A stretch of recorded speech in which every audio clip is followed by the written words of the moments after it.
Is there sound now? Y'all do the most, bro. You really do. Now there's sound. Okay. Fixed it. Yay. Great. Great. Okay, I'm busy making candles and this place is a mess. So I figured if I have to suffer, you all have to suffer with me. Okay? So we'll suffer together for a little while. The nerve of you, bitch. It's fine. Don't touch anything. Okay. Yeah. Okay. I have to sniff them all to make sure I know which one's which. I'm sorry. Okay. So I have all of those done then. Do I? I do. Clean my lens. Hold on.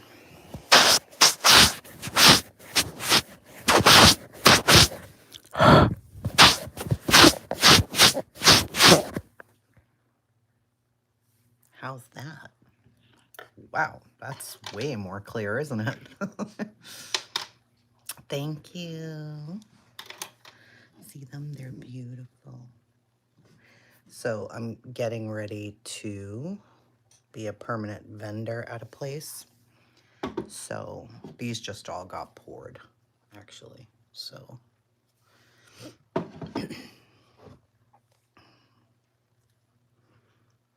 they're all very textured.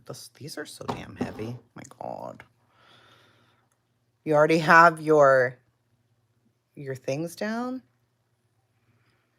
Thank you.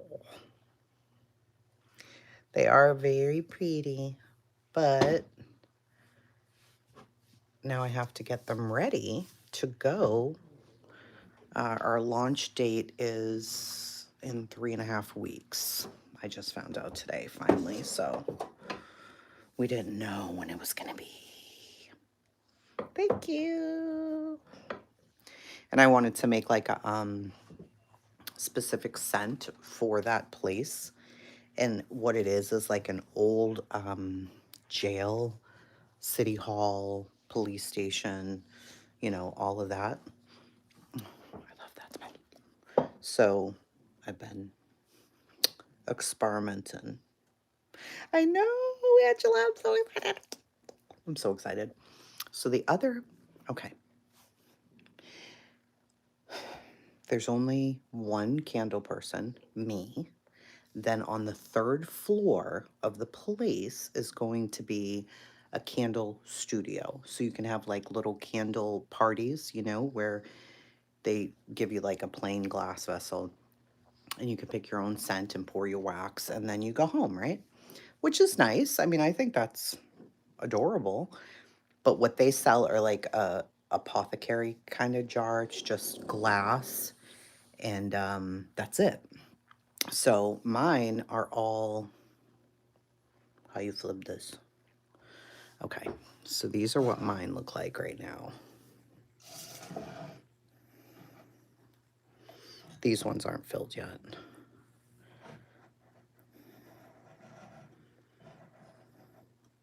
But, okay, I hate AI right now. I hate it. These are not apothecary jars that you'd be like, oh, you know? They're just very, I'll show you guys them in a second. Nothing against them at all, but I had to, I'm like, all right, well, how the hell am I going to price these? You know, the place is like very artsy, really different than anything we have here in this town. Very different. So I was trying to figure it out. Like, how the hell am I going to price all of these? So, like, this one is, these are 16 ounces and they're so heavy. The concrete alone is probably a good, it's more than a pound, I'd say. So this, that's like 2.5 pounds maybe. So I was just thinking, like, how am I going to do it? So I fed it all to AI, and it told me to get leather cords, like thin leather cording, because this looks like too rustic. I thought they looked nice, but maybe not. So I'm going to try the leather just to see. I know, Gemini, imagine. I'm so bougie, bitch. I'm so bougie. And then I'm doing these brushed gold ones. You know, for people who are like, I don't want a concrete candle.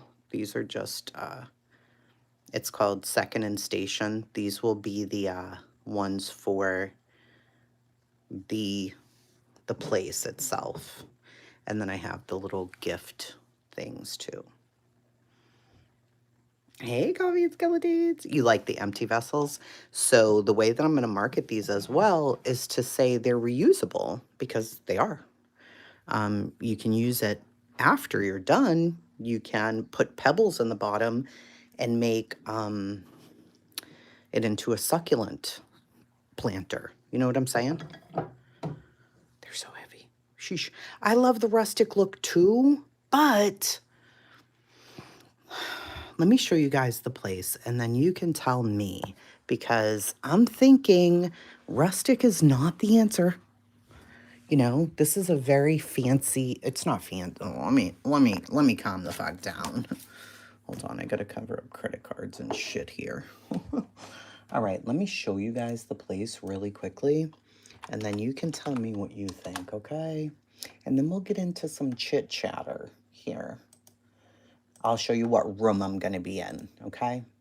And then you just tell me what makes the most sense, because I am definitely overthinking this for sure. Look at that fucking room. Look at it. It's so beautiful. And to me, yes, it's rustic, but it's also really like, I don't know. It's so beautiful. I love it so much. It is kind of like a co-op place, but the way that they are talking about it, it says this room will house some incredible local food suppliers, butchered meats, bakery items, produce, dairy, charcuterie, pantry items, tons of local makers and food artisans from all over North Carolina. So it's going to be like this room's huge. It's huge. It used to be like the town hall. That's what it was. So I ordered the leather and like a leather thing instead of just, see, this was the before. I mean, look at what that looked like. That's crazy town. It's crazy. And now, oh my God, it's so gorgeous. It's so unbelievable inside. This is like the main entrance. You can see the chandeliers in there. So it's not done yet, but it's getting there. And it's beautiful. I love it. I cannot wait. So everybody there is like a specialty person. There's nobody there that's like basic. I don't want to say basic, except for these guys, right? So these guys they're not basic. That's crazy for me to say, I'm sorry, but they are, let me show you what they do. So they do stuff like this, right? And I have little ones like these too. And then they do these. Totally different vibe from what I do. Completely different. Right? So mine are more like, you know, let me see here. They're just way different than, you know, I mean, that's a whole different look.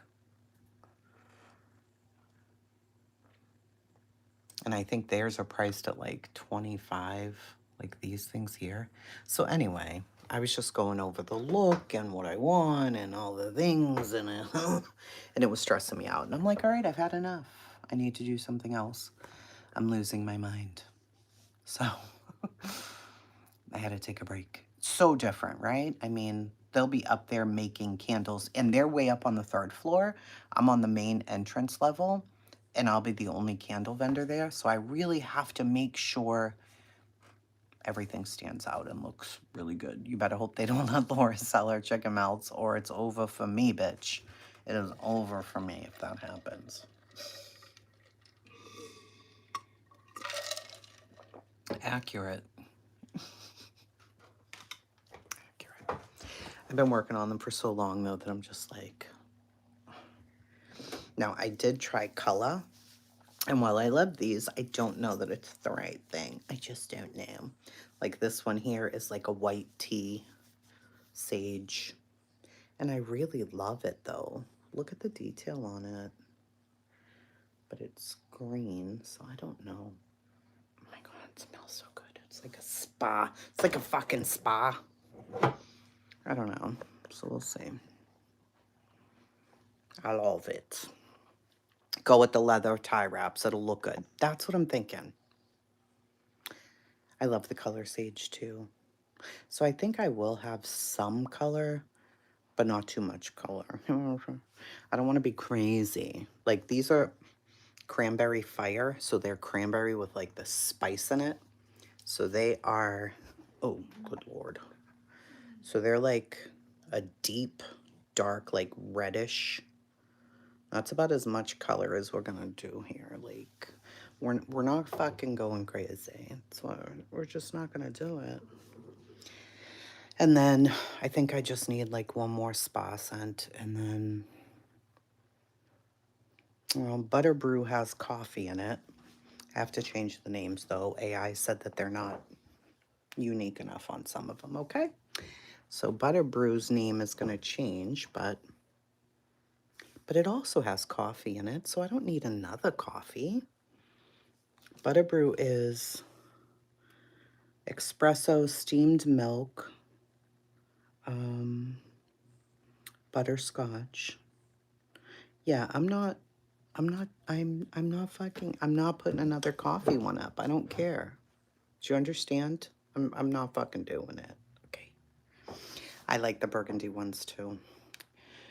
I like them all. What I did make that I'm not bringing, so I'll just sell them on my website, is like this pinkish. The lighting in here is a bullshit. So, well, I do like it, but hold on. Hold on. See, it's like a mauvish brown. Maybe I will do something with it. Sorry, this is my cage for my beardy. I don't know. I can't really decide on this one. I haven't sanded it or anything yet. What? What? What, sir? Ma'am? What?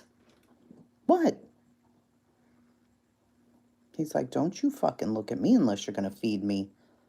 What do you want, Seymour? What? You're going to jack me up? Is that what you're saying? You're not. You're not going to do nothing. Nada. You're not going to do a thing, sir. Shush your mouth. You see him? He's judging us, is he? He was judging us. You feel like you would sit here and I'll take one of those. No, I'll take one of those. Yeah, I don't know. I was going to bring the faces, but I'm not now. I don't think I am. I love them, but they're kissing. Maybe I'll do it for Valentine's Day. I don't know, but these are kissing. See? They're so cute. I love them, but I don't think I'm bringing them. I'm not, but I am considering bringing that. But I don't know. They're heavy as shit, too.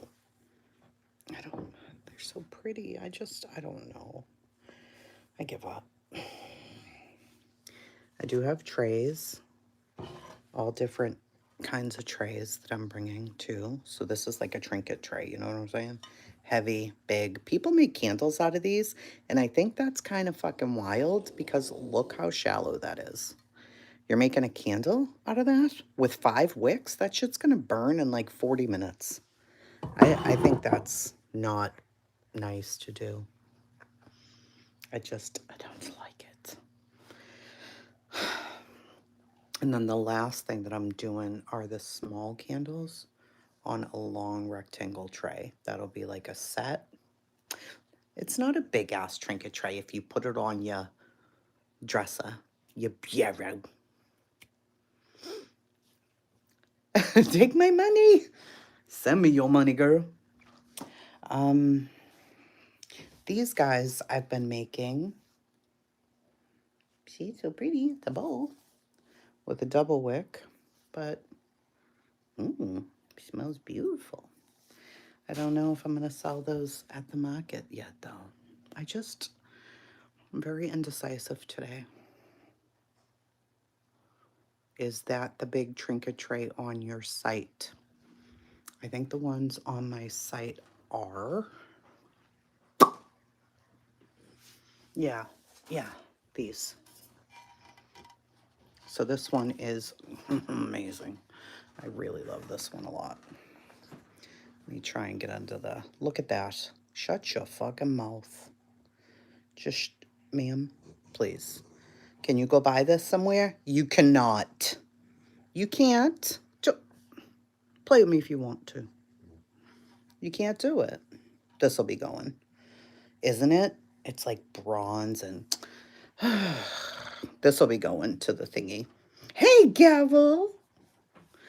That'll be going. This will be going. See? They're all different. Similar but different. All textured and... Goodbye, honey. You cannot buy these. You cannot buy them. You cannot. But I'm just very indecisive about it. I don't know. And then we have our cleaners, which I am now sold out of again. The orchid and salt water. This one, all sold out. And I don't like it. I don't fucking like it. I like the spicy apple donut one. Well, I do have to fill these. I was going to do a citrus mint, but I'm not. I don't like the scent of it. So I don't care. I like the scent of dirt. But I don't think people want to clean their counters with the scent of dirt. Oh man, these new ones, Old Man Winter. Snowflakes wrapped in vanilla, fir, mint, and coconut leaf. I just poured these. Oh my goodness. Oh my God. I love that one. I think I'm going to burn that. How long have I been doing it? Oh, over 2 years now. Bespoke candles. I don't know what that is. That's not me. Yeah, I got to put up my, I got to put more stuff on the website. Like, this is going to be on the website very shortly. The green one. This one is a coffee clouds and vanilla milk. Oh my God, that's really nice. So these are just testers that I made to see how I would like the smell. So they all got to go up. This one's pumpkin muffin. Oh my goodness, I want to burn this one right now. That's so pretty. So those all have to go up. Maybe they'll go up tomorrow. Crust is so friggin' good. My last nerve is on fire. Those are cute, but yeah, coffee clouds. Boston Brown Sun, November Rain are my favorites too. I like those ones, but then I'm like, I don't know. They're too like, I don't know. They're just like, anybody can make them. And I don't want something everybody else can make. That's why all my scents are so weird. Most of them. Most of my scents are really, like, not normal. Like, how many of you have a candle that smells just like you finished baking bread? Not many of you. And then you can have one that smells just like dirt. That's the one that me and Gavel love. November rain. Oh, motherfucker. November rain. Just even taking the lid off. I don't even know how to. It's ozone, patchouli, woods, earth, dirt, rain, and pavement. And it literally is. That's literally what it is. It just smells like summer heat right after it downpoured. It's, yeah, do I listen to it? No. Play Guns N' Roses Imagine? No. I don't know. November Rain made sense to me. When I name them, that's another thing. When I name them, I'm like, what's this one's name going to be? It's not easy to name them. And it's really not easy to name ones that are like floral or whatever because I'm just not a huge floral person. I do have like this sweet one. These will be for Valentine's Day. They smell so beautiful, but I'm just not into that. This one is called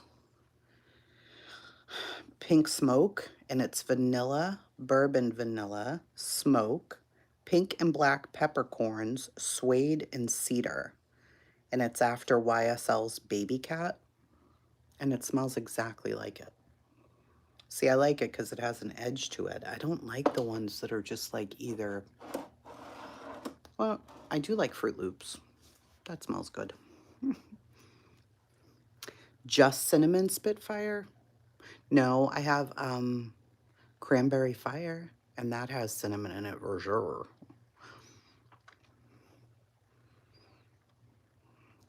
Orange Buttercream?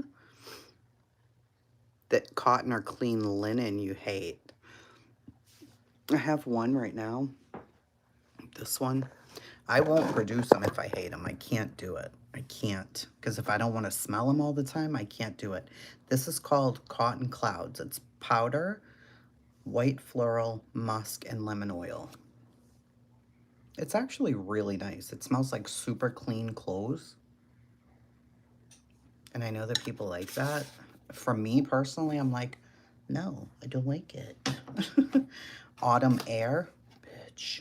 Soil, leaves, smoke, and like dried leaves. Motherfucker. It smells like wet leaves with dirt mixed in.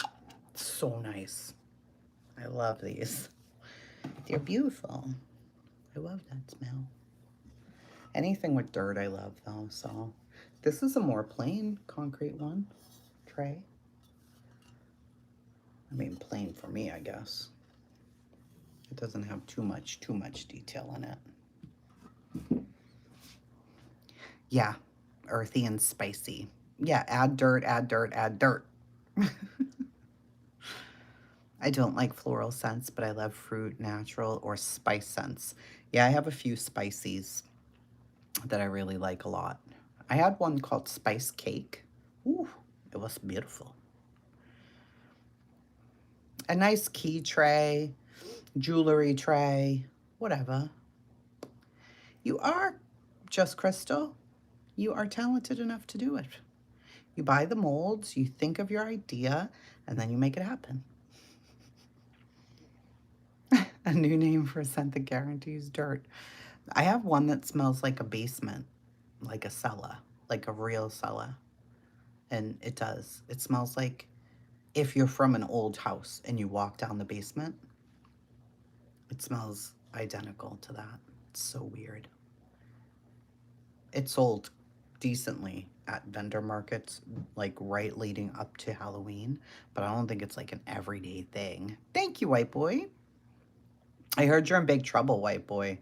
The hell have you been up to? You've been cited in a lawsuit, and you know, Julie's about to jack you up. There's all kinds of stuff going on right now. That's why I'm like, this place is fucking bonkers. It's bonkers right now. Everybody's live back to back. I'm like, it's so much. It's so much. It does. It's like mildew. It's so weird. I don't fucking know. I have the strangest taste in smells.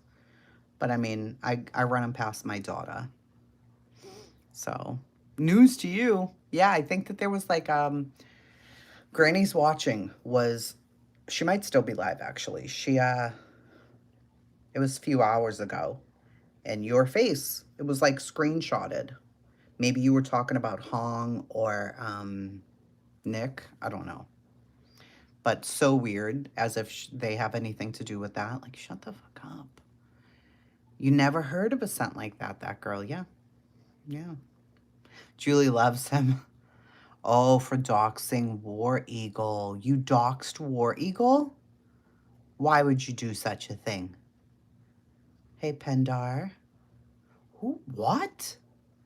You little fucker. Why are you doxing people out here in these streets? You're going to be in big trouble for that. Oh, my ears are itchy. Stop.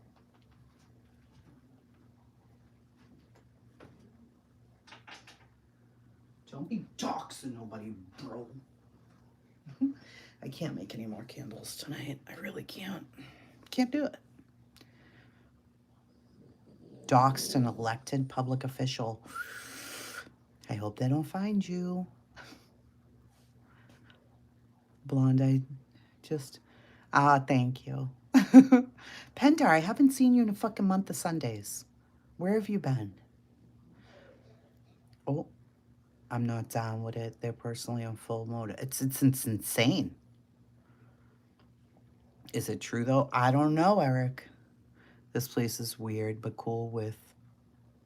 with cool pockets. Oh, I avoid the BJ stuff like the plague. How? How? Hey, Connie. You've been hiding, you little sucker. You should check out the website.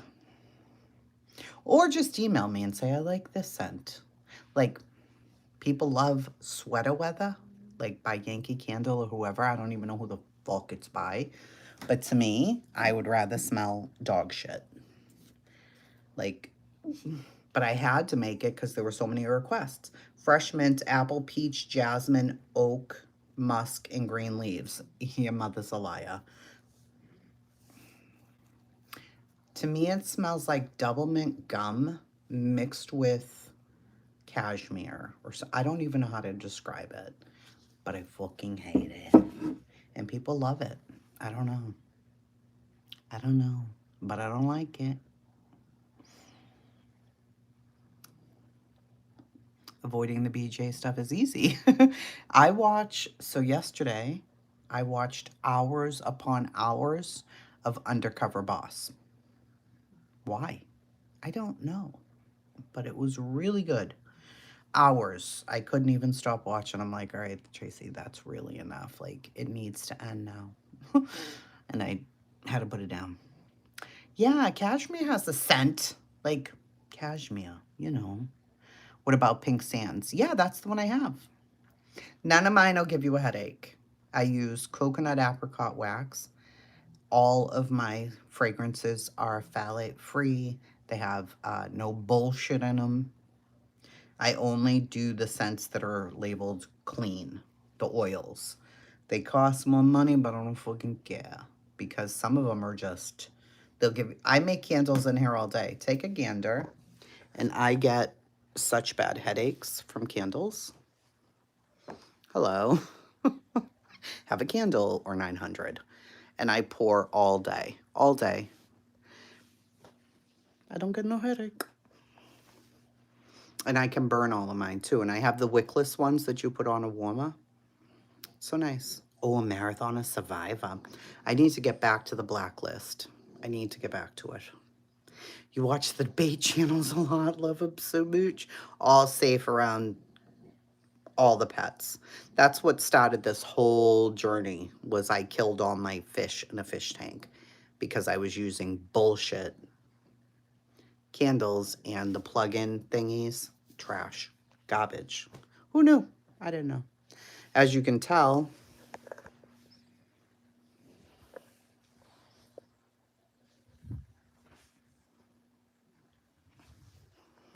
they're all alive and they all live in this room. So they're all good. I'm good. I mean, you can't just, drink the oils or whatever, but plugins, that's exactly what happened with us. No, Connie, a couple years ago when I first started doing fish, I wiped out a 150-gallon tank. It was fucking brutal. I had no idea why. And then when we were getting ready to get our next tank, we brought in the fish guy who owned the place down the road who brought in all the exotic fish. And I'm like, I don't know what's going on. There's a whole film over the water. They're dying. Like, I don't know what's going on. All my numbers seem fine. Like, what am I doing to them? Am I feeding them the wrong food? Like, something is very wrong. So he was looking around and we're talking and he's testing my water.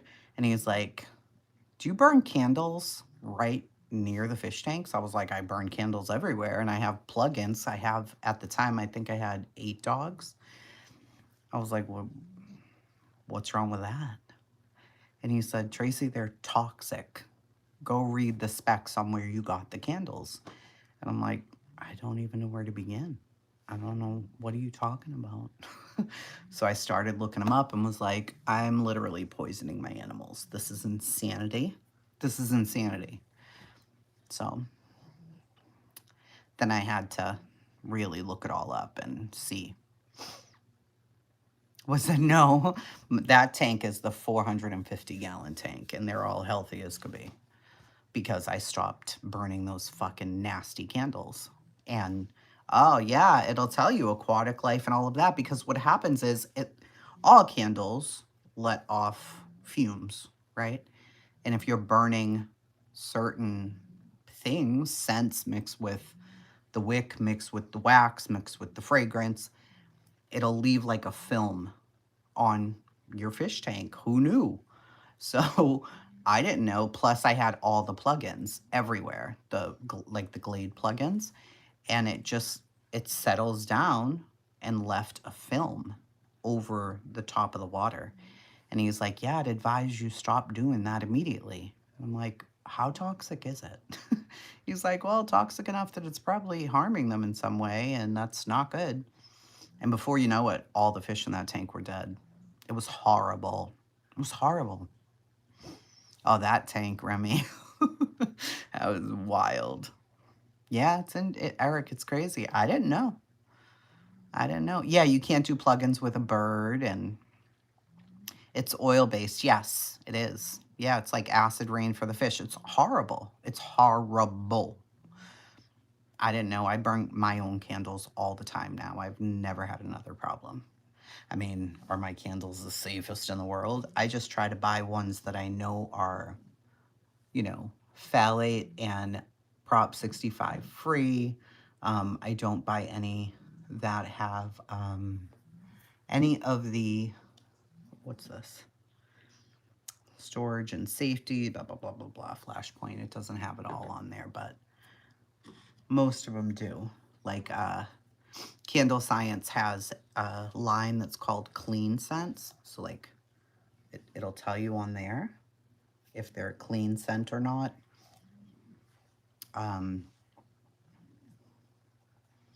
Storage and safety, candles and soaps, Flashpoint. I try to buy all of mine that are skin friendly too, just in case. And a lot aren't skin friendly. They're not. So if you see that on there, like not safe for soaps, not safe for body sprays, not skin safe, do you really want your dogs around it? No. No. Oh my God, Pendar, I love those fucking fish so much. And then they died. It was so sad. Oh my God. And then I realized, oh, I killed them. I'm killing them. I'm actively killing them right now. It was bullshit. I was very upset. Yep, but now I know better, so I do better. That's it. We have a green terror that we got as a baby. She'll be 9 in a few months. And she's huge in a 150-gallon tank. A green terror, is that freshwater? Gavel, would you need? I have them. I have I just ordered a bunch more too, but I gotta get back to Brantley too. He asked me about this. See? So I have these warmers all over my fucking house. So you do it like this.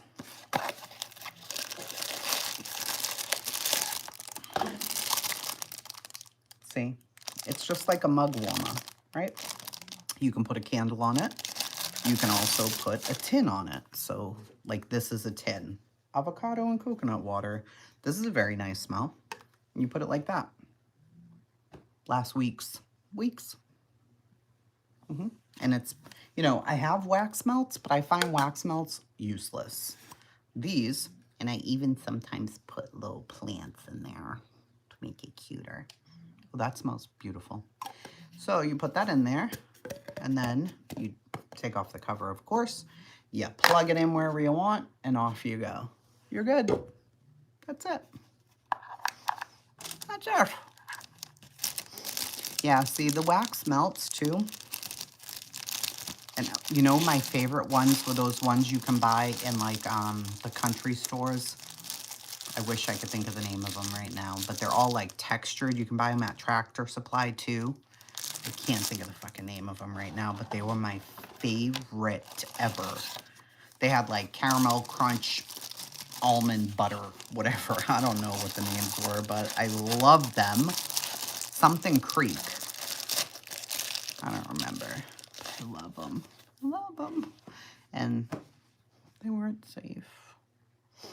Everything's safe for birds. Everything. Everything is safe for animals. All the things, yeah. To use the... yeah, I have... this is a dupe. The Pink Sands dupe. I have the baby cat dupe, but then I have... Where is my Pink Sands? I have this one called Bare Skin. I don't like the smell of it. It's dupe. It's called dupe, the place. Bare Skin fragrance oil. It does nothing for me. But I do have Pink Sands, and I really love the smell of that one too. I don't know where it is. Maybe I used it all, actually. I think I got it from these guys. And I don't see it. I got one new one called Sugar Cookie Latte. I love anything that is gourmand. All of it. Goose Creek. Is that the name of it, Jessica? I think it is. Yeah, it's supposed to be a dupe for a skin scent. Yeah. Maybe it's Goose Creek. And I really used to love their wax melts. But I can't have them now. I have too many animals. I got to be very aware of what I'm doing. So I just made new cleaners. This one is vanilla, Palo Santo, and Tonka. Motherfuckers. It smells so many beautiful. I love it. That's the problem though. See, I'll make stuff and then I'm like, oh, I'm going to keep that for me. I'll use that for myself. Like, ma'am, you're supposed to sell them. But then I don't. I just keep it for myself. That's a problem, you know, because you're doing all of this for what? Because you're crazy. You're a crazy person. All right, we are going down to the porch, people. No more candles tonight. No, I can't do it. I have to make tomorrow about, if I do 10 vessels a day, I might be ready. Let me see. Let me check. 1, 2, 3, 4, 5, 6, 7, 8, 9, 10, 11, 14, 15, 16, 17, 18, 19, 20. I'm not taking that one. 26, 27, 28, 29, 32. Huh. I need to do about 40 more. That's trash. 40 more?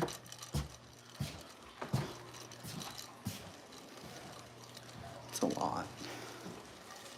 It's a lot.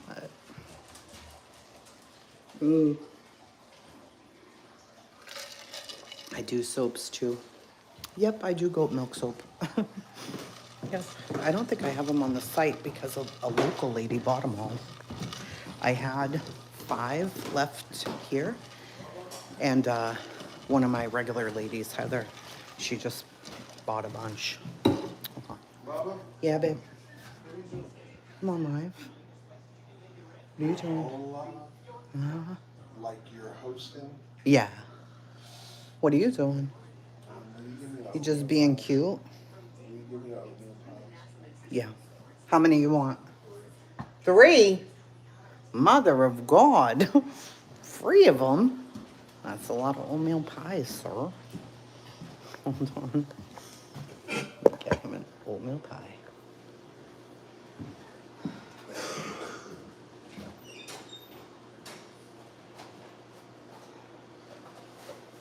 I think that's it. That's the end of them. Hello, Mama. Hello, Mama.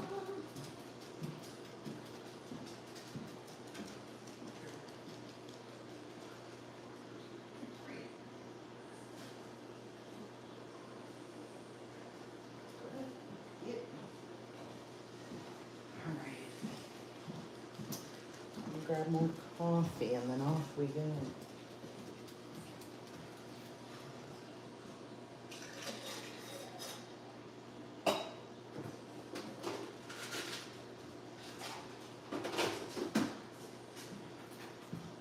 What do I hear, Lola? I guess so. Stinky Lola.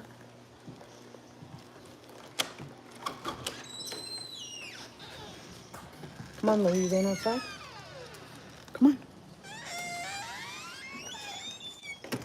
I guess you are going outside. Let me get my phone holder. Hold on, please. Please hold. Phone holder. Alrighty. Alrighty. Here we go. Hold you bitches up. Okay. Hold on when I put on my thingamajiggy here. It'll light up. Oh yeah. I hate that light though. Okay.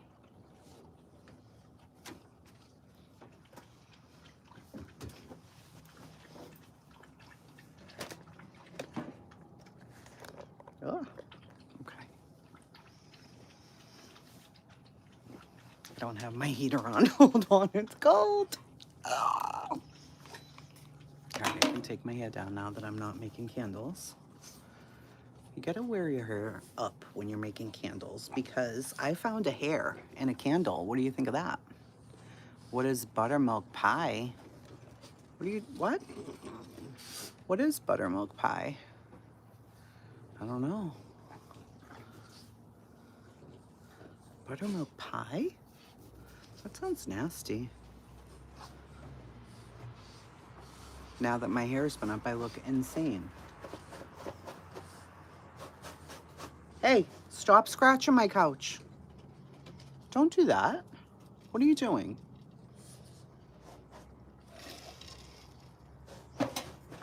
I tell them to stop, so they do it more. All right, the hair's going back up. I know I'm not supposed to keep it up all the time, but I really have to.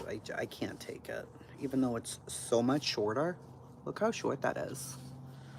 I just got to cut again the 22nd, I guess. Oh, motherfucker. I pulled the baby hair out. Motherfucker.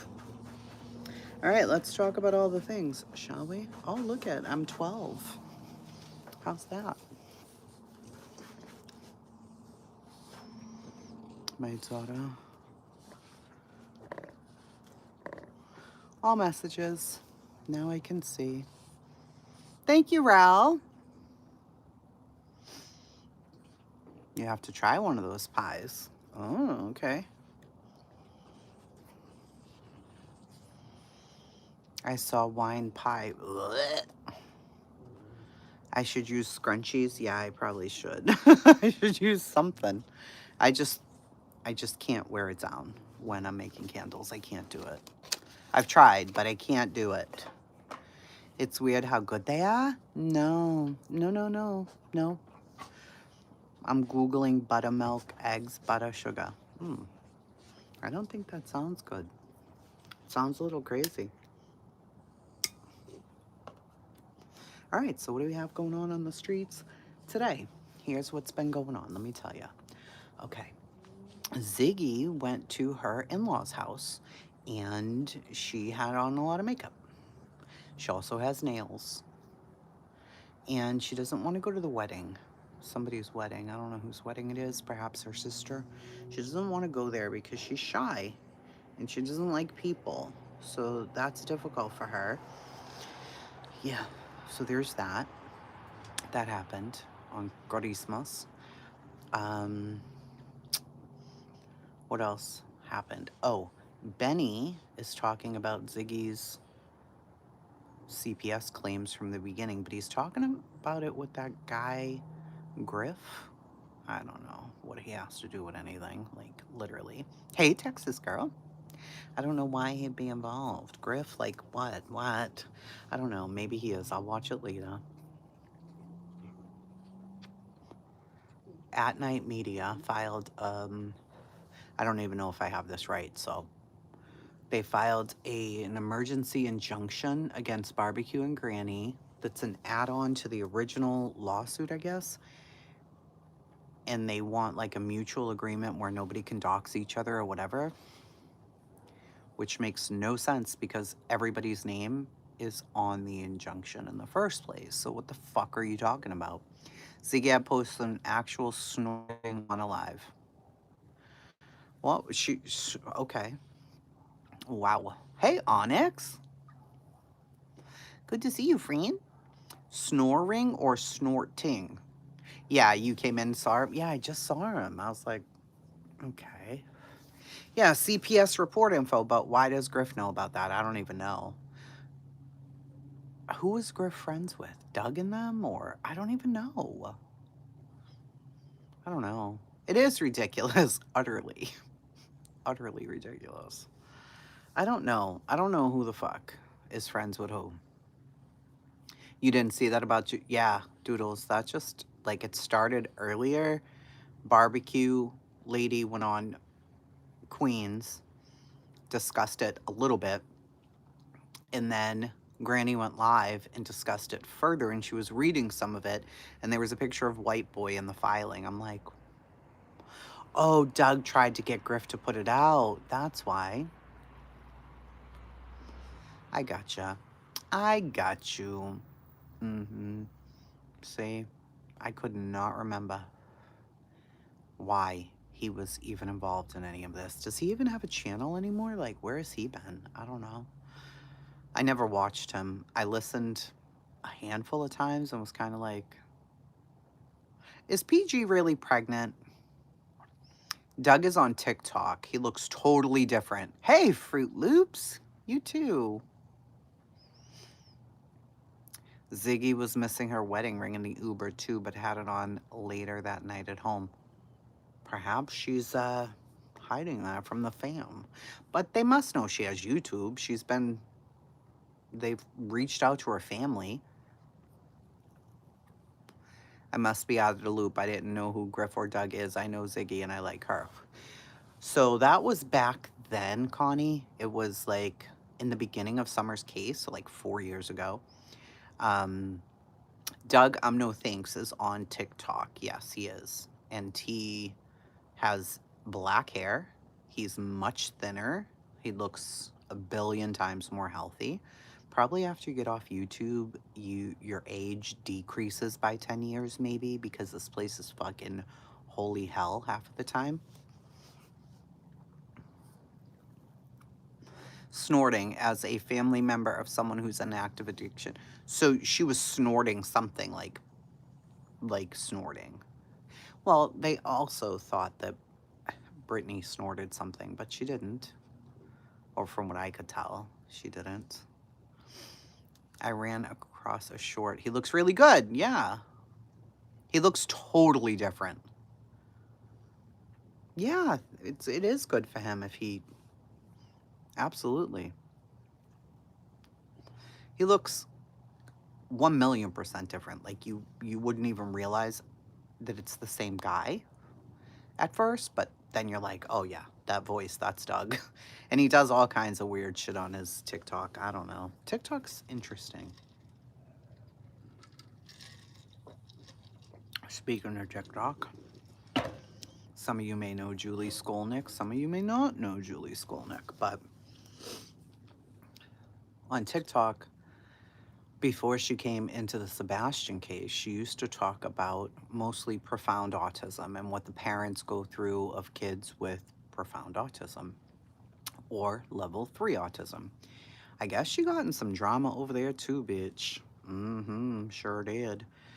I don't know who those ladies were, but they were like, why'd you block me? And blah, blah, blah. There was all kinds of shit going on a couple years ago. And the reason that come up is because Brittany J said that War Eagle didn't dox Julie's kid, and that there's a video of Julie interviewing her other son, allegedly. So Julie wanted to know if Craig has seen the video. How much did you watch? What did you see? What were you looking at? Why were you watching it? I'm going to ask my police to ask you. That's what she said. So that's going on. Okay.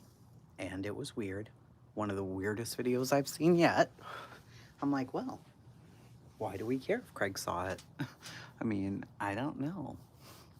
So there was that. 0. Are you just getting up? No, you don't understand how weird the short was. You don't understand how weird it was. Did Craig watch it? Why is he watching my son? What did you see? What was going on? Where's the video? Like, ma'am, if there's no video of you interviewing your son, then what video do you think they saw? It was probably a video with Spencer and they just got it wrong or something. Like, what are you talking about? I cannot turn it up. What? You guys can't hear me? Stop. She was just on crying again. I can't do it. Oh my God, chasing when she kept saying he said he didn't want to be filmed. I was like, then maybe you should stop. Maybe. Like, what is happening here? I stopped by her channel for a few minutes last night. I didn't notice anything. People watch videos. If you do not want people to watch videos, don't put up videos. Is everybody else's sound fine? Like, what is going on? I'm almost through banning. We knew the CPS report thing was a fucking whole lie in the beginning. Cupcakes, back in the day, she came on with this crazy, allegedly, the person who leaked the report was a CPS worker, but it really wasn't. It was not. It was, thanks, Angela. Okay, yeah, well, maybe, yeah, that's true, maybe. It was, what the fuck was her name, Gavel? What was her name? No, there was a lady who pretended, remember, to be like the CPS lady. I know her name. Lolita. Yes, bitch. It was her. Then she fabricated test results. Yeah, like a whole situation. She never saw any report because there wasn't one. Like, it didn't exist. Yeah, okay. Benny mentioned her. Yep. She's trying to say something BJ made reference to her mouth was solely done to bash Jewish people. Okay, so she has the flu, Julie. So her lip, my son, I could show you my son's lip right now. This lip is like super swollen. Maybe that's something that's coming around with flu A. I have no idea. Thank you, Hope, honey. You too. And it's like swollen, right? So I noticed Julie's, since she's been sick with the flu, hers is more swollen here, right? And it's probably from just licking your lips, trying to breathe, all of that, and your lip gets swelled up. I don't think it has anything to do with Jewish people. That literally makes no sense. But I also heard somebody else saying that earlier today. I won't say any names. Good Lord in heaven. And I heard that person's going to address me and address my little comment.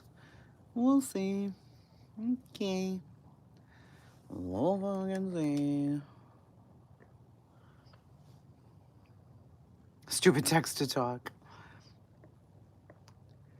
Also, someone saying all three boys were together and great. Yeah, then they just do nothing but lie. Nothing but lie, bro. It's lies, constant lies upon lies. There were lies about Summer with CPS. There's been lies about Sebastian.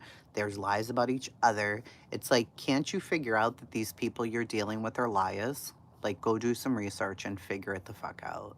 They're liars. So there's that. CG pretended to be the foster friend. Not positive she was the faker, blah, blah, blah. Okay. Niece! It's bad, isn't it? It's been back-to-back cuckoo town today. Back-to-back. My son woke me up at 4 this morning because his ear was blocked. Then the cat jumped off the table into one of I have 5-gallon buckets to fill the fish tanks when you have to put the RO water in. One of them jumped into it. So the sound was insanity. So I got up at 4 a.m. and come out here on the porch. Hey, Ellie. Good to see you. I hope you did too.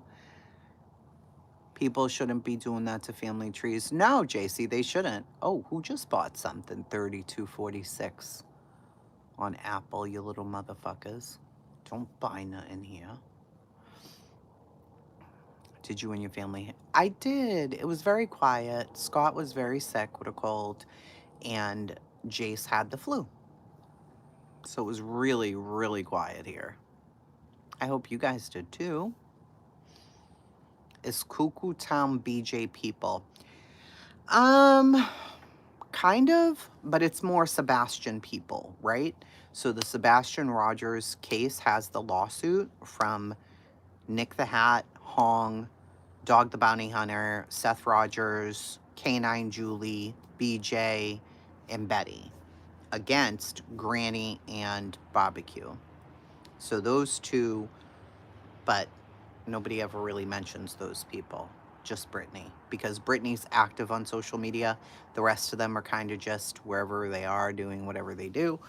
And so, you know, everything's about Brittany 24/7, 24 hours a day, 7 days a week, 24 hours a day, 7 days a week. Hell no, we didn't get any snow. It was 70 degrees on Christmas. Tony Mathis, I forgot him. Him too. He's in a lawsuit as well.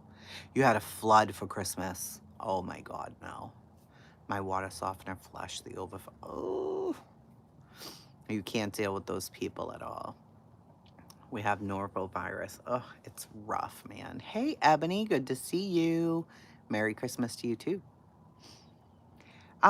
They are worse than the summer people, yeah. Because there's the lawsuit, so that's a whole thing, right? And that just makes everybody stressed. Like, everybody's stressed about it, which I totally get. I understand because it's cost them a lot of money. But, you know, there was something said the other day, like, oh, it's snowing in Colorado. That's Brittany's fault. And literally, I think everything is Brittany's fault. Like, how can everything be Brittany's fault? Like, these Hong and Nick and the rest of them start a lot of shit. Like, they really do start a lot of shit. So you can't just blame her. Yeah, she signed it too, and she goes back and forth, whatever, but goodness gracious, one person gets so much attention on here. I'm not a judgmental person, but this defies rationale as a person who knows, because I have family members in active addiction.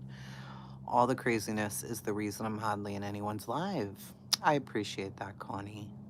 The racist lady had me done. I refuse to click around. Oh, you're talking about, I know who you're talking about, Clue. She's not Okay.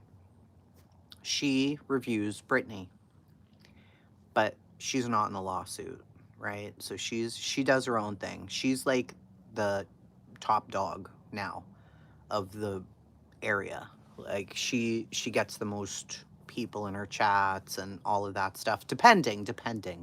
Like tonight, Granny had a lot because she was going over the lawsuit, but she typically does. Granny typically has a lot of people. But if they all went live at the same time, covering the same topic, I think, I think Clue probably would have the most right now. I think that's where they're at. That she would have like the most people. Hey, Kiwi. Good to see you, Tara. That's what I think anyway. I don't know. Maybe I don't know if they all went. Like, if you're not covering Britney and she was, definitely she would. Look at the Fruit Loops is a case rookie. 15 months, Fruit Loops. That's so awesome. Thank you. They like her. She's very engaging, Gavel. If I'm telling the whole truth, when she's putting on a live stream, she has her stuff set up. She's engaging with her chat. She's, I don't know. I don't know. Is she from me? No. But I mean, when I say her people love her, they love her. Period. They really do. Kiwi said hair. I'm here now. You can let your hair down. Kiwi, I know, right? I had to put it up. You don't love it? I look like a bird. You don't love my bird hair? It's so pretty. I can't. I had to do it. Yeah, and she's super over the top, too. Like, I refuse it. Yeah, people go to other panels and ask where she is. Like, all right, Andy and the girls. If they're all live at the same time, who's going to have the most people, in your opinion? If, like, the crew of them all go live at the same time, who do you think would have the most? Am I, like, exaggerating, or would it probably be her? I think that it would, probably. Clue, right? Yeah, Clue by 900. Jeez Louise. Yeah.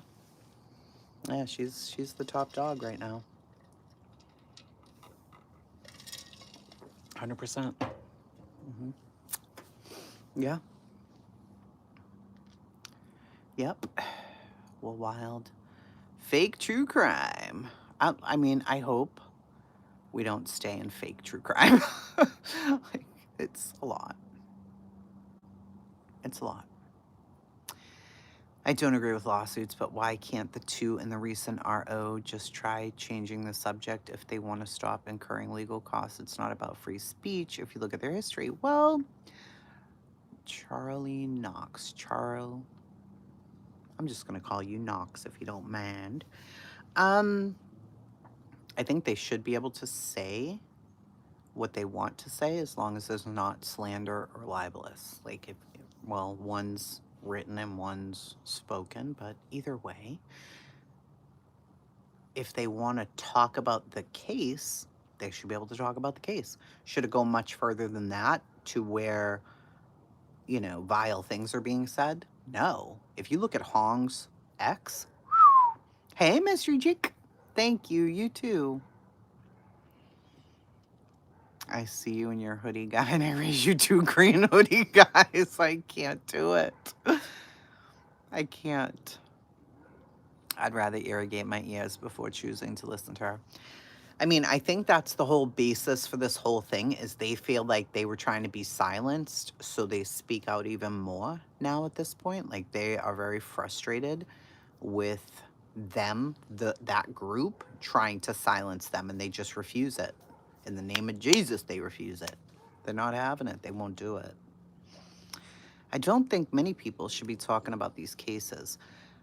I don't either. That's how it all ended up here. The whole Sebastian thing. I was on Granny's panel the other day, and we were talking a bit about, it isn't just Britney doing this stuff. I mean, it's not just Britney. She's not the only one in the lawsuit. but they do have a history together. So I see that back and forth between the two of them, regardless, because they already had a history together. But I knew when to stop. Like once I found myself really going in on Seth and saying things that I'm like, this really isn't good, I kind of just stopped. I was kind of like, all right, that's it. I can't do it. I don't think many people, I think so too, but they complain about the cost, but they aren't willing to help minimize it. It feels like, well, I think that's like a circular thing, right? Because if you say that, they're going to say, well, I don't want to be silenced. So, with if you're not going to be silenced, then these people are going to keep filing stuff because it just seems like they are. If it feels to me like Lesniak, the lawyer, is doing this for free for his friends or something. Like, how can you afford to file this frivolous shit? What are you doing? And they filed it on Christmas Eve, bro. Like, Christmas Eve? Really? Really? Like, that's what you're doing? Christmas fucking Eve? Hey, Nanny Sharon. Very good to see you. I don't know. To me, that's bonkers. Truly. Like, Christmas Eve. Ugh. Golly jeez. I mean, I don't think they got it on Christmas Eve. I think they got it today. But today's the day after Christmas. Like, who does that? Why? Why are you crazy? The other thing is, these filings, unless you've got really strong documentation, you're literally filing frivolous bullshit. So you're doing it to break them. Like, you're doing this so that they go broke, which to me is insane. Like, just stop. Drop it. No, this was an add-on to the original thing, Onyx. This one was no, it was that girl said. It was an emergency injunction attached to the lawsuit, which is insane to me. Like, an emergency injunction, like, nobody's doing anything to you. What do you need an emergency injunction for? For what? He's an entertainment attorney? No. No. I think you're thinking of Bruce Castor, who was like Dog the Bounty Hunter's attorney for something. This is Lesniak, Joseph Lesniak in Pennsylvania. Yeah, Superior Court, right? Yep. I think they blame Brittany again for this new filing. Yeah, people were like, oh, so that's why they're talking like that. Oh, that's why Brittany was saying that. Oh, and I'm like, how the fuck? Like, did she even have anything to do with this? Or was this Hong and Nick? Like, was this their brainchild? I don't know. It's crazy to me. It literally is always Brittany's fault. Everything. Global warming, Donald Trump, kids in Cambodia. Like, literally, you name it, it's her fault. I don't even know. Like, Brittany did it. And I'm like, I mean, yeah, some things are her fault, you know. Like, if she doesn't want to engage with them or be insulted by them or harassed or whatever, stop talking about them. Just don't talk anymore. And I know she doesn't want to hear that, you know. She's like, I should be able to say whatever I want too. Sure. But that comes with the consequences of them replying. And when they do, can you handle it? I don't know.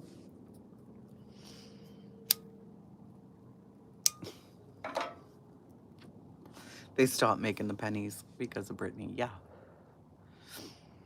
Yeah, they'll do, once she's signed, they'll do whatever they want. And her name's still on there. Period. It's still there. Now it's going to give her something to talk about, Kim. Exactly. Exactly. Unless they're going off what Brittany's been going through and it didn't say anything about her. No.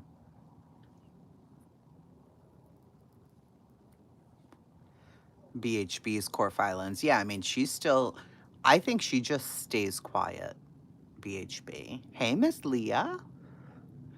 I think BHB knows exactly what the fuck is going on and she just stays quiet. That's my opinion. I don't know though. Like, I don't know what she's up to over there in Bullhorn Land. To watch where Ziggy started now is very sad. That would have been smarter. They could have used the calls to say, true, true. And they didn't. So I think it's just Hong and Nick, truly. Maybe with a dash of Betty in there. Yeah, Gemini. I mean, I don't watch her, but I don't see anybody reviewing her heavily right now. So that makes me think she hasn't been doing the Betty stuff, right? And we all know Betty can be, she's Lord God. She can be rough. Yeah, seems BHB learned a lesson in her case with QB, money, and drama for nothing. Because at the end of it, you just stressed yourself out for nothing. For nothing. And maybe she just doesn't even think that she was stressed out. Maybe she was just trying to stress Queen out. And it's ridiculous, though. Mm-hmm. That's true, Andy. Betty was just screaming about lawsuits and attack people in a racial manner a couple of weeks ago. Oh, the Hispanic guys that were driving down the road. She's crazy. She's actually crazy. Jen Lu says, I'd like to read the filing for myself. Yeah, I don't even think it's up yet, though. From what I understand, it's not up on the site. WB Dar does great BHB stuff. She said you reported them to ICE. She's so fucking crazy, bro. Ziggy came over here and screamed, yelled, and lied about us repeatedly. I have nothing for her. Yeah. Dog the Bounty Hunter signed the same lawsuit as BJ. Life is wild. Actually, she's been extra. She just gets iced out so they don't make her money. I mean, she used to be the cash cow, but she's not now. I've been watching a lot of Rev and Shani. That's a mess. Say Yes to the Dress. Why, I don't know, but I watch it constantly now. All the true crime stuff, yes, that's regular. I'll tune in for some of the random Britney News Network things, but, you know. How, though? BHB is backing Melody Buzzard's mother. Okay. Here's the way that I could see that happening, allegedly. I love Randy. You know he has his own line? He has his own fucking line. And it's beautiful. Oh my gosh, I love it so much. Anyway, Melody Buzzard's mother, what they said was when the dad died a couple years ago, she like lost her mind. Like she went a little crazy. Did she though? Yeah, I saw Bunny XO's interview with Dog. It was something. Mm-hmm. Yes, Knox. And his dresses are amazing. I think he took everything that he's learned over the years and made his own line. Oh man, they're beautiful. I love them all. Randy's great. He's my favorite. He is I watch every single show with him in it. He's so good. And he always just like knows right away what they want, even though they don't know. He knows. Tim Gunn from Project Runway. Yes, I love Tim Gunn too. Sunshine Lover, Shani and Rev. Is it not insane? And I know that Rev is being duped by an AI person, and it's driving me crazy. It's literally driving me crazy. I almost want to start a review channel of them only to warn Rev. Like, he does not see your chats. You know, he has Repsion or Red, whatever his name is, who has 750,000 subscribers as a mod. I'm like, sir, oh, you really don't know. They're reviewing you. Do you not see what's happening? Are you broken? Did somebody break you? Like, can I help? Because this is a mess. I've never seen anything like this. It's so bad. I loved Project Runway too. The behavior panel did a cute Santa thing for Christmas. I didn't see it. Sunshine Lover, it is better than the BNN. It's like, he is so broken. Ange, listen, listen. All right. Personally, to me, I don't know. He seems much happier in drag. Am I wrong? Much happier. And he stopped his medication as soon as he came home from the hospital because he didn't like how it made him feel. So now he's all fucked up, like all jacked. It's just terrible. The whole thing's fucking terrible. $750,000 gone in a couple of years. He did, right? I knew he seemed happier. To me, I was like, he seems so much happier when he's dressed like Boo Boo Kitty or whatever the fuck he named himself. I don't even know what the name was. Dooms Kitty. Kitty Dooms. Kitty Poop. I don't know. He just seemed happier to me.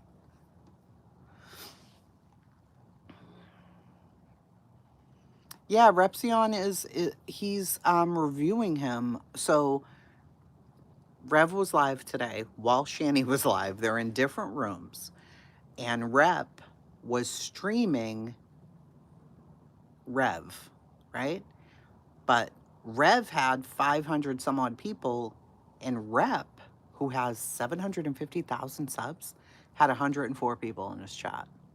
It was so odd to me. I'm like, what actually is happening here? This makes no sense. He was very happy. No, it's actually him. Yes, 100%. Onyx, 1,000,000%. I was in Rep's chat today. 100% it's him. 100%. How weird's that? And that's why, so he modded Black Guy TV. He modded everybody who reviews him and is mean to him, he modded them, thinking because him and Shani broke up that they'll be nice to him. But he's not like Cyrax, like jacked in the head like that. But it's like, sir, your girlfriend's AI. She's not real. And I'm trying to tell him, but he's not listening. Merry Christmas, Crama Reels. I hope you did too. Oh, it's another parallel, for sure. It's a mess. I'm down to Anne, Shani, Rev, and Chasing. That's quite a combo there. That's quite a threesome. My God. You got to be joking. No, this is definitely not a true crime stream. This was help me decide what I'm doing with my candles and come with me while I smoke some cigarettes. I need to be doing true crime, though, that's for sure. This fucking whole community is true crime.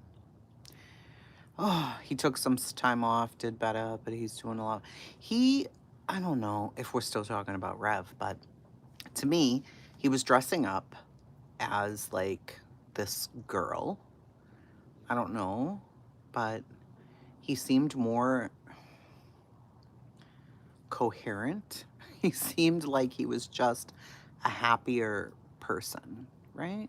I don't know. What are you doing, King Ty? I love you so much. I hope you had a wonderful Christmas.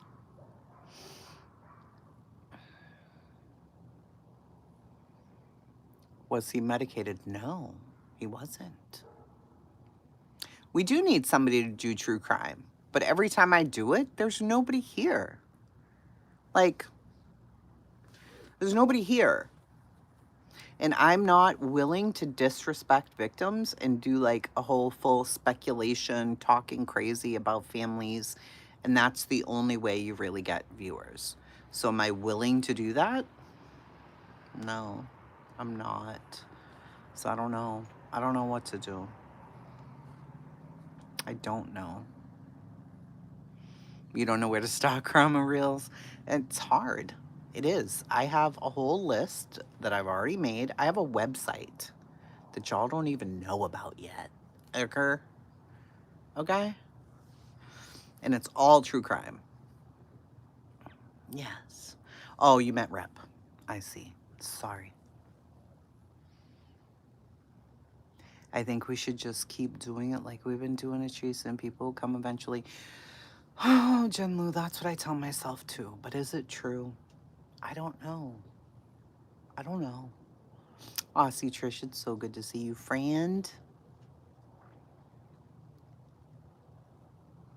I'm interested in a billion cases, I promise. Like, I will show you my Google Drive with all the cases that I've already begun to do. But I don't know that this community is into true crime. I think they're into true grime, like Ange said. They're into like the picking apart of parents, picking apart of victims, harassing, making a mess. And I don't want to do that. I don't want to do that. Nicole, yes, some of you do. And some of you will be here for anything. That's why I love you so much. Because you don't care if I'm talking about candles, my dog, fucking, you know, Shanny and Rev, true crime, you know. Yeah, they're into true crime with a touch of Jerry Springer. Yeah, nope, not today. I mean, he seemed okay today when I watched him. He seemed all right. I like that too, Remy. But look at the views. I can't waste my time. You know what I mean? When I do the true crime stuff, it takes a lot of research to get it right. It's not just bullshit that you put up, or I don't like just putting up bullshit. So I just can't do it. The Wix case, Wix? No. Gavel chasers. But what are we going to do with it? We can't do it if we're restreaming trials because we got in trouble and demonetized. I hated that. Oh, Jenlu, it takes so much work. Tennessee Body Parts, the Wix case. I don't know. I don't feel like I know about that. Gray Hughes does a lot of cold cases. And I know some people don't like, you know, his attitude or whatever, but he does do a lot of cold cases. Yeah, I understand that, Coffee. I don't know how we got in trouble. We just did. And it was fucked. It was bad. Mother and daughter case. I lost monetization on Unplugged because I never go live over there. And then on Gavel Chasers. Great as a crack up. But I mean, it's difficult. I know. You know, he's my little honey bunny, but he's crazy. It took hours. It can take days. Literal days. The Ed Gein videos. And they're like 30 minutes. To do a really good 30-minute video, like the Delphi ones that I was doing, oh my God, it takes everything out of you. What do you think? Nick's case is rough, Connie. It kills me because he had mental health issues, right? So it's just like what we were just talking about Melody Buzzard, right? So if they have the mental health issues and that's documented, what do you do? Our mental health system sucks. So Nick Nick Reiners, he was put on medication about a month prior for his issues or a few weeks prior, and they said he was acting crazy. What do you do? I mean, I don't know. I mean, I feel like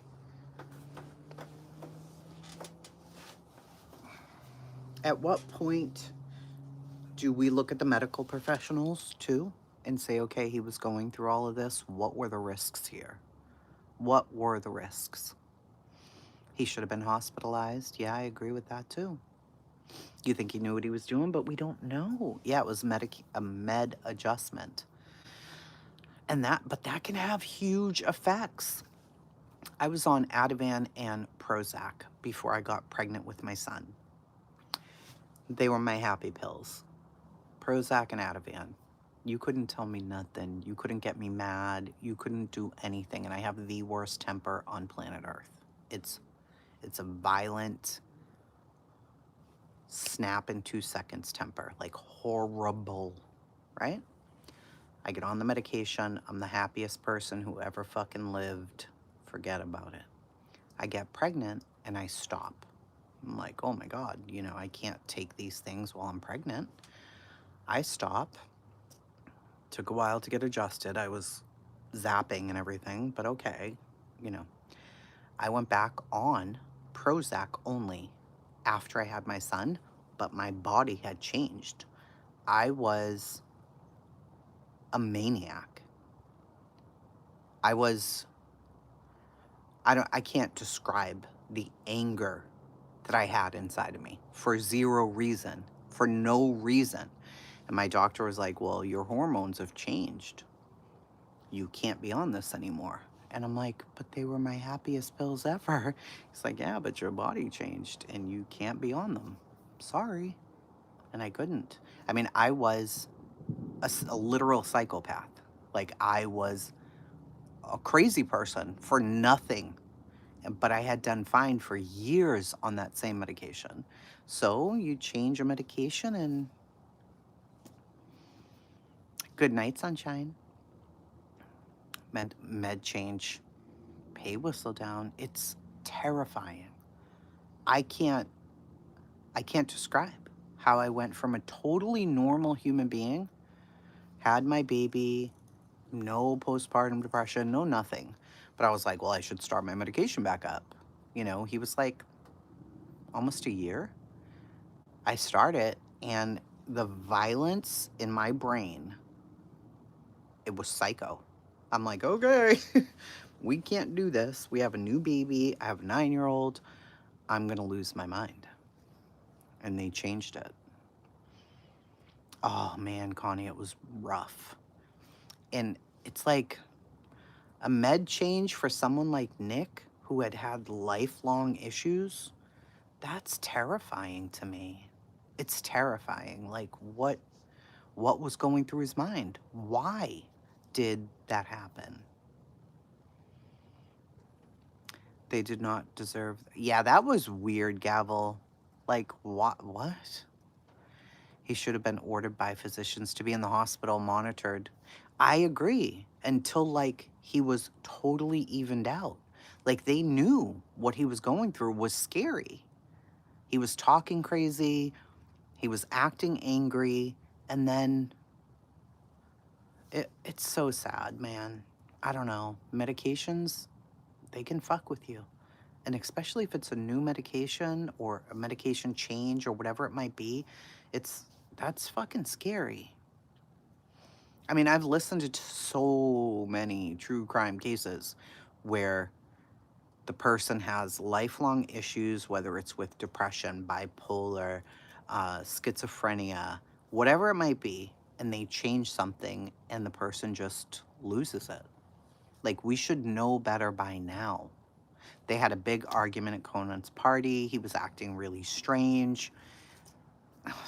It's awful. What an awful fucking situation.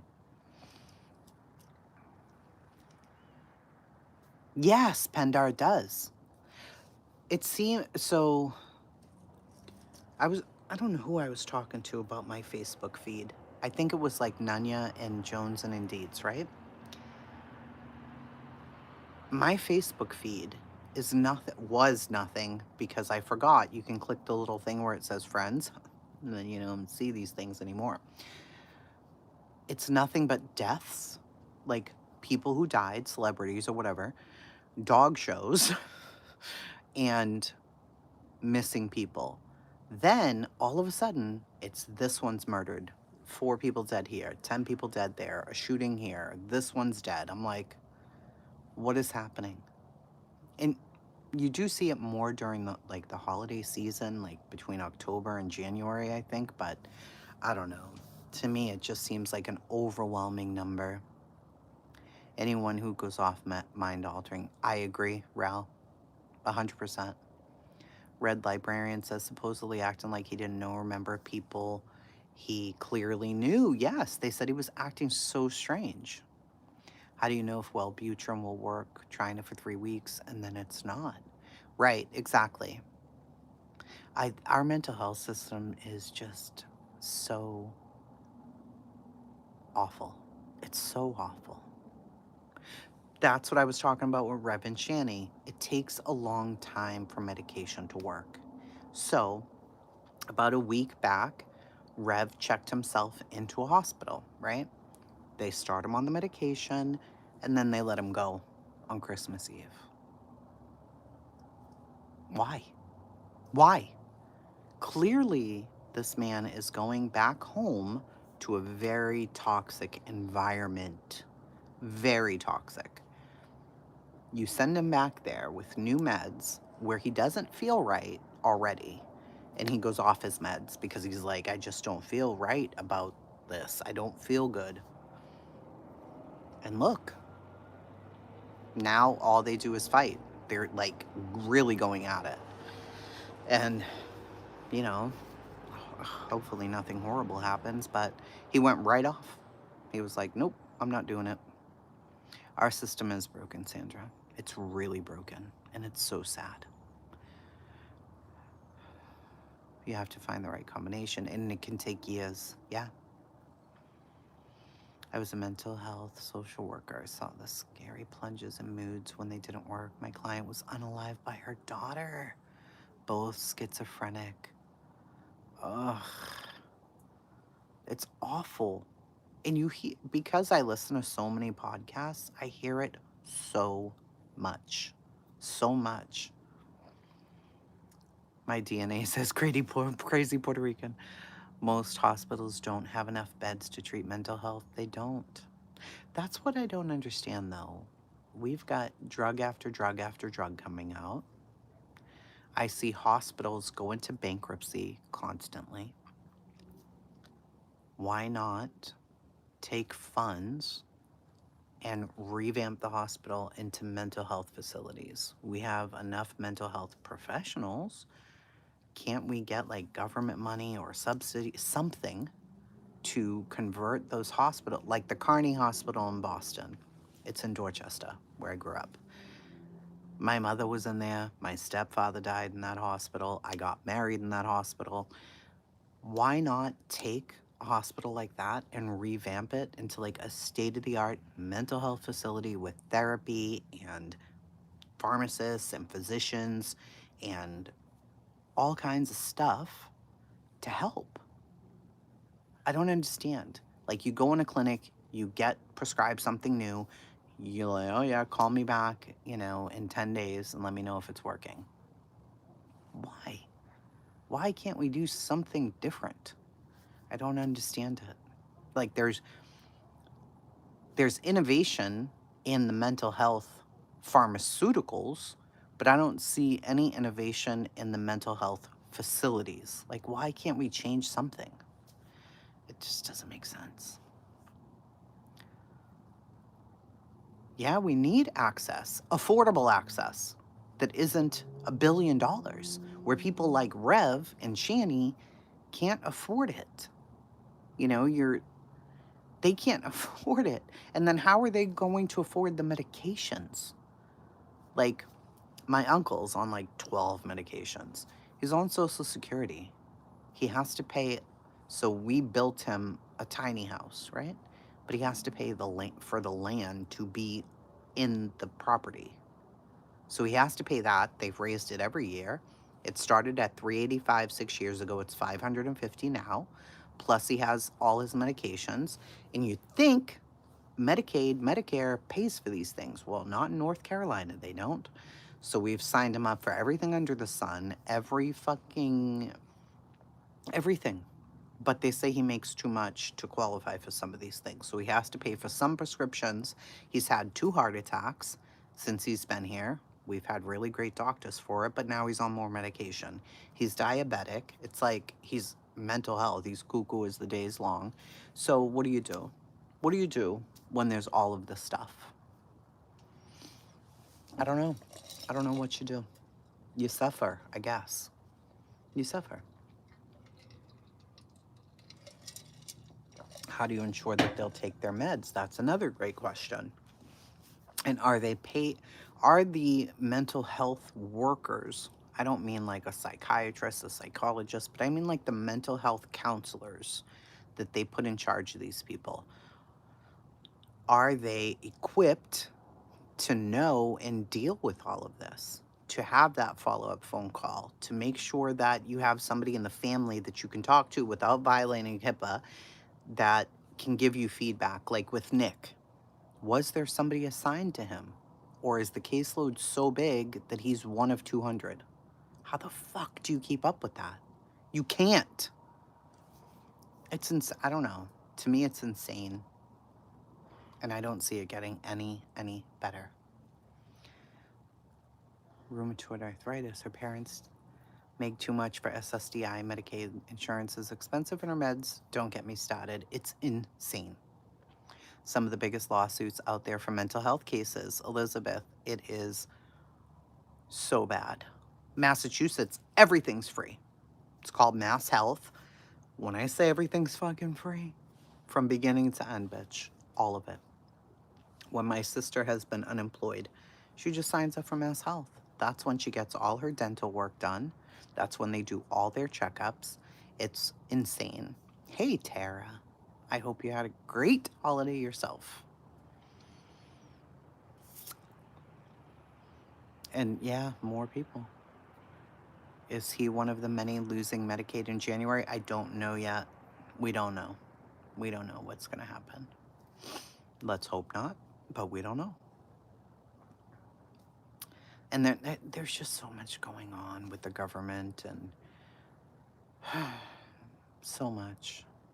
I don't even know.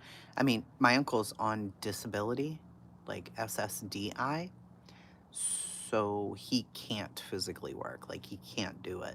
Now, if he could, and he could get like a part-time job, then he would have to meet that criteria, but he can't work. So I hope they don't take him off, but do you ever really know? We don't. There's a place in Montana that does that. That does what? Follows up with them and all of that? Nope, not today. It's gonna be a lot. The cutoffs. It's going to affect so many. There's gonna be an uproar. There really is. I mean, you'd hope that they would make a smarter decision. You know, I totally get trying to save money, making cuts, all of that. You don't make cuts to the nation's most vulnerable people. It doesn't even make sense. It doesn't even make sense. Well, in Massachusetts, pretty much everything's fucking free. Free. Like, super free. When my uncle was there, everything was free. Everything. So when we came here, he's like, what the fuck is this? There's nothing like Mass Health here? I'm like, I don't think so. And there's not. He didn't want to stay there, though. He wanted to come with me. And I'm like, well, it's a whole different world down there. I don't know if you're going to like this very much. And he doesn't. I mean, he likes being here, the pace and all of that, and he couldn't afford to live there anymore. So, hey, Polygraph. It has been forever. Where have you been? Psychiatrists are lazy and do not care. $380 an hour. Kelly, you know, I think we have a mental health crisis, right? Do we? I don't know. I think our foods, our environment, our having to work, like having to have a two-family household, all of these things contribute to your mental health. And you hear the terms, I don't mean bipolar, schizophrenic, real diagnosis. I don't mean those. I think we're overdiagnosed for things like ADHD, ADD, depression, anxiety, all of those things. So, on top of the real severe issues that you have, that people really have, now add on the people like me with, mild depression and anxiety. That's added onto the caseload. Now you've got all these people on your caseload. Do you have time to follow up with Nick Reiner? Do you have time for that? Because you're dealing with me, my daughter, my husband, my uncle. We all need depression medication. We all need an appointment. We all need follow-ups. We all need all the things. But then somebody like Nick is slipping through the cracks because you don't have time to follow up with him. You don't have that time anymore because there's so many people. I don't know. We're a sick country. We are not healthy. We're not. And the mental health system is fucked. It's just fucked. And I don't see it getting any better. I don't. He just can't own anything besides a vehicle for the most part. It's sad.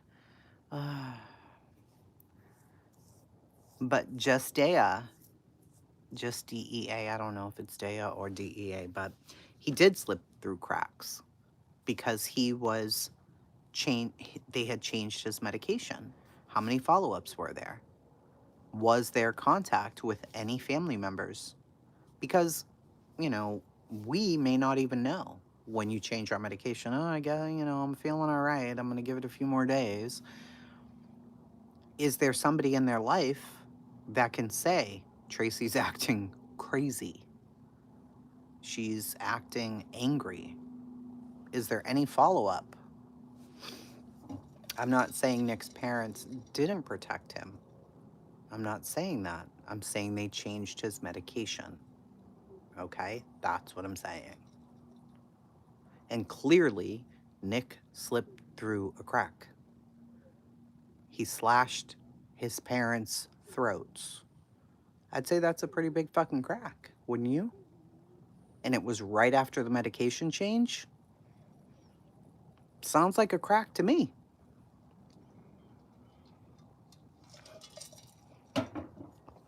You think because he had money, his care was better? They changed his medication. It doesn't matter if you're rich or poor. If it affects your mental capacity, it doesn't matter if you're the richest person on earth. What the fuck does that have to do with anything? He'd be taking the same Prozac that I'm taking, or the same Lexapro that my husband's taking, or whatever the fuck. He would be taking the same medication. I could be poor, he could be rich. What's the difference? He wasn't in a facility. He was allowed to go to parties. He was allowed to go out. He was allowed to do everything else, just like any other person. So it doesn't matter. How do you know? Okay, he had better care than most people. Are you understanding the point? The point is, they changed his medication. And then he left. Okay? So you go in, you might be in a facility, maybe not. They changed the medication because the last one wasn't working, and it affected his mental capacity. I understand that he was a drug addict. Yeah, I know that. And why are you writing caps lock in my chat? Are you having a hard time seeing? Nurses in some areas are 25 to 1. Yeah. His abuse of drugs. So you think that he was abusing drugs when he did it, and that it wasn't his medication changes. I know. Are you trolling? Because I truly don't fucking have time for it. You can't see very well. Fair enough. Just being an addict doesn't mean you commit murders. Very true. I know a lot of addicts, and they don't typically go commit murder for no reason. I posted on Facebook, my doctor billed 30 minutes for 5. That's nice. Imagine. I do disagree. Yeah, I do. And let the information come out first, right? Let the information come out. And let's see what he was on at the time. Have they said? Did they do like testing already and said that he was on meth? Yes, I'm a guy. Sleepy time. My name's Jim Bob. Can I help you? We don't know why he wasn't hospitalized. No, we don't. We don't have enough information yet. With chemical imbalances, one medicine might work. Exactly. And we don't know. It could have been a side effect. He was also diagnosed as schizophrenic.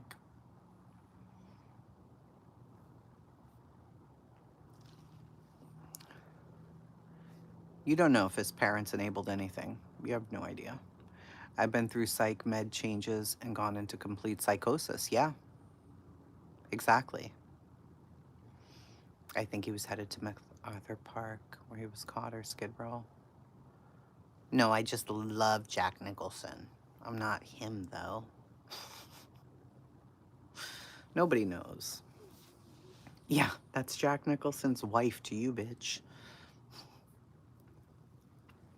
Codependent parents. You have no idea. You don't even know what you're talking about. I mean, watch the movie they made. Look at the interviews they've done. I mean, of course, they tried to save their son as much as they could. How do you know that his parents weren't in therapy? Did you know them personally? Like, did you know Meathead? Did y'all hang out together or something? Like, the fuck? Can we agree 17 times in rehab means there's a problem that isn't fully dealing with? Yeah. Yeah, we definitely can.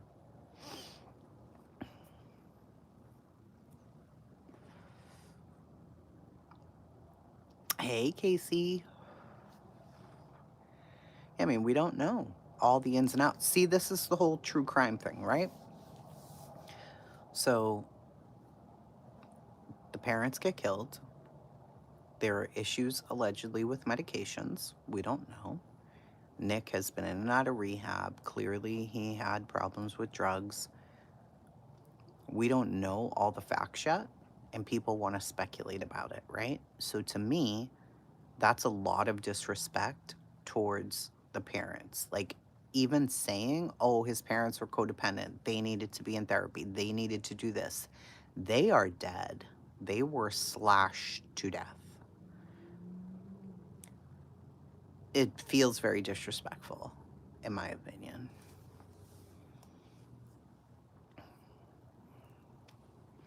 You listen to their interviews and you listen to who's therapist.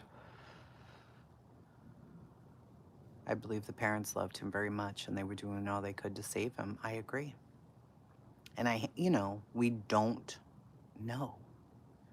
And it is horrible to make those assumptions. Just like Melody's mother, right? She's a little girl. She loses her dad, or the mother's ex dies.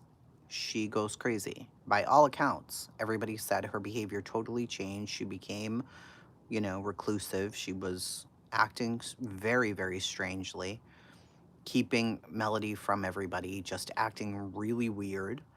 And then we find out that she killed her child.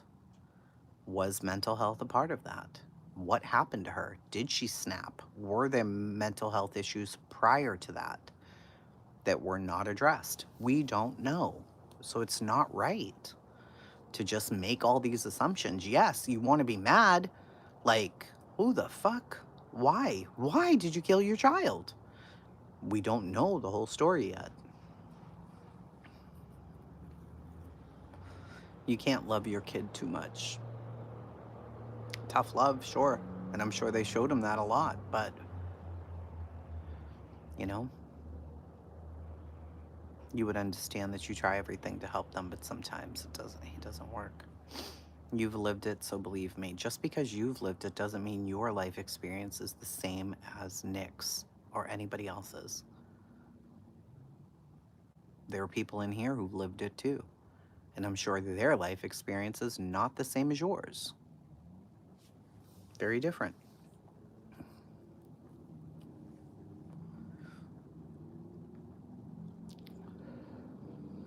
Can you hear my dog snoring?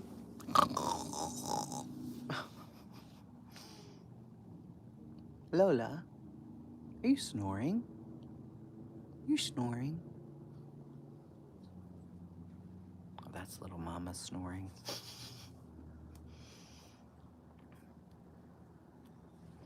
I don't know. It's very difficult. It's very, very difficult. I mean, I consider doing true crime lives all the time, but I don't know. Something stops me. Drama, or I don't know. Can you hear? It's just, I don't know. I don't know. Something about it bothers me. Well, Lola's not. She knows her name. She looks right up like, what? But Lil Mama's knocked out. You hear a... Oh, it is me. I'm sleeping. I'm sorry. You can hear them right there. Look at Lil Mama.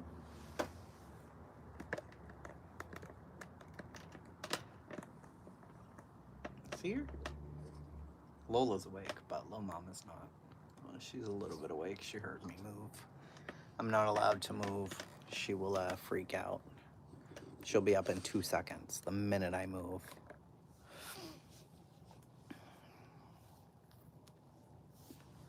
I'll never give up on my son. Exactly. Exactly. You don't give up on your kids. You don't. You might have to tough love them.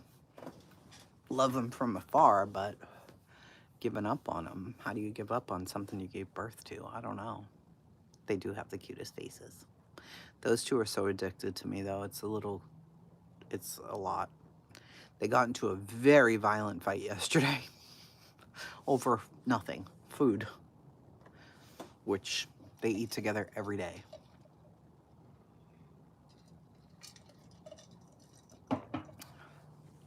They just decided yesterday enough was enough.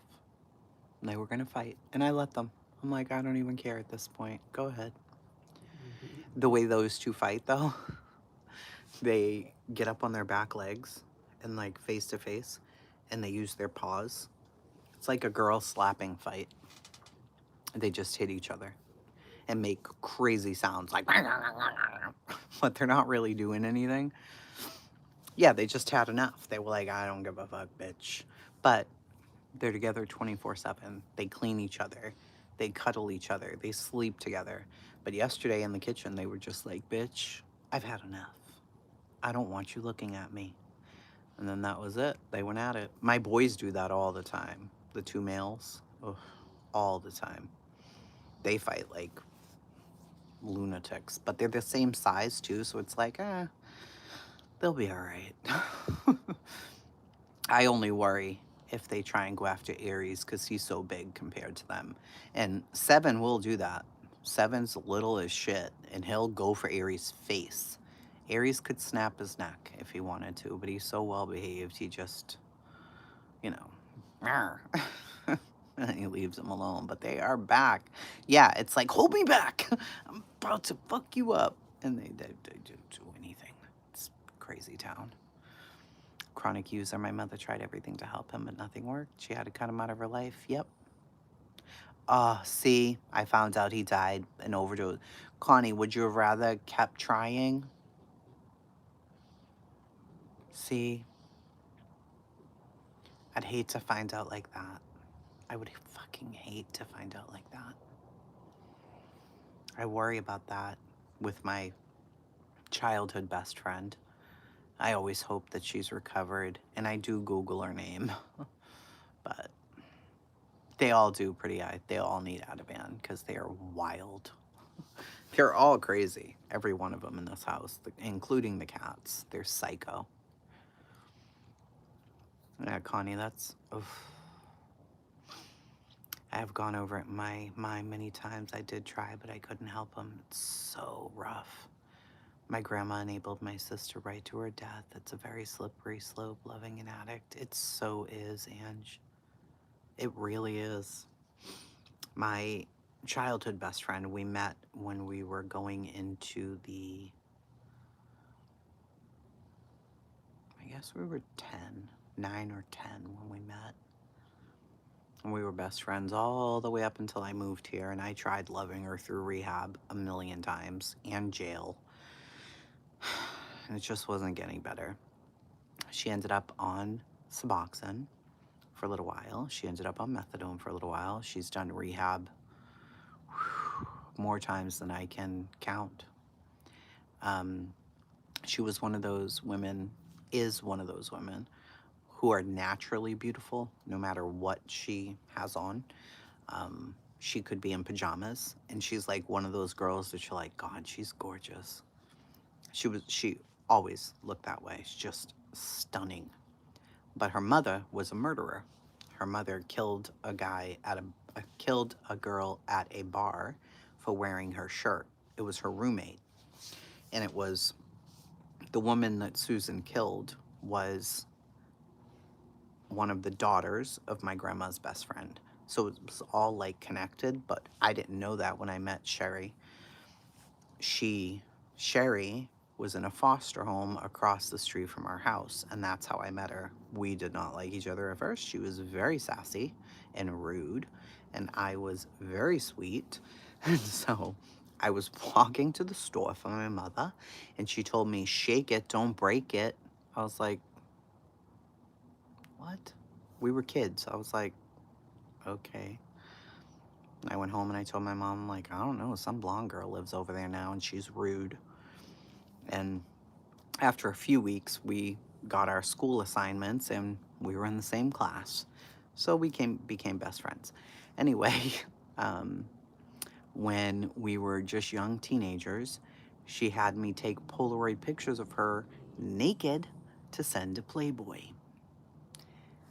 Oh my God. Her little brother, Jimmy, who did pass away from an overdose ultimately, he found them and he brought them out when the caseworker was there. Oh my God, we got in so much trouble. And Sherry's like, I just wanted to be rich. She got us in so much trouble. Like, I can't explain it. She gave me my first cigarette. She gave me my first joint. She gave me my first bump of cocaine. She was insane. So I stayed in Dorchester. I met my boyfriend who lasted like 20 years. She moved to Southie. She lived in this garden level apartment down the stairs in Southie, and she fell down them, and they were concrete. And she tore her shoulder muscle, and they put her on pain medication.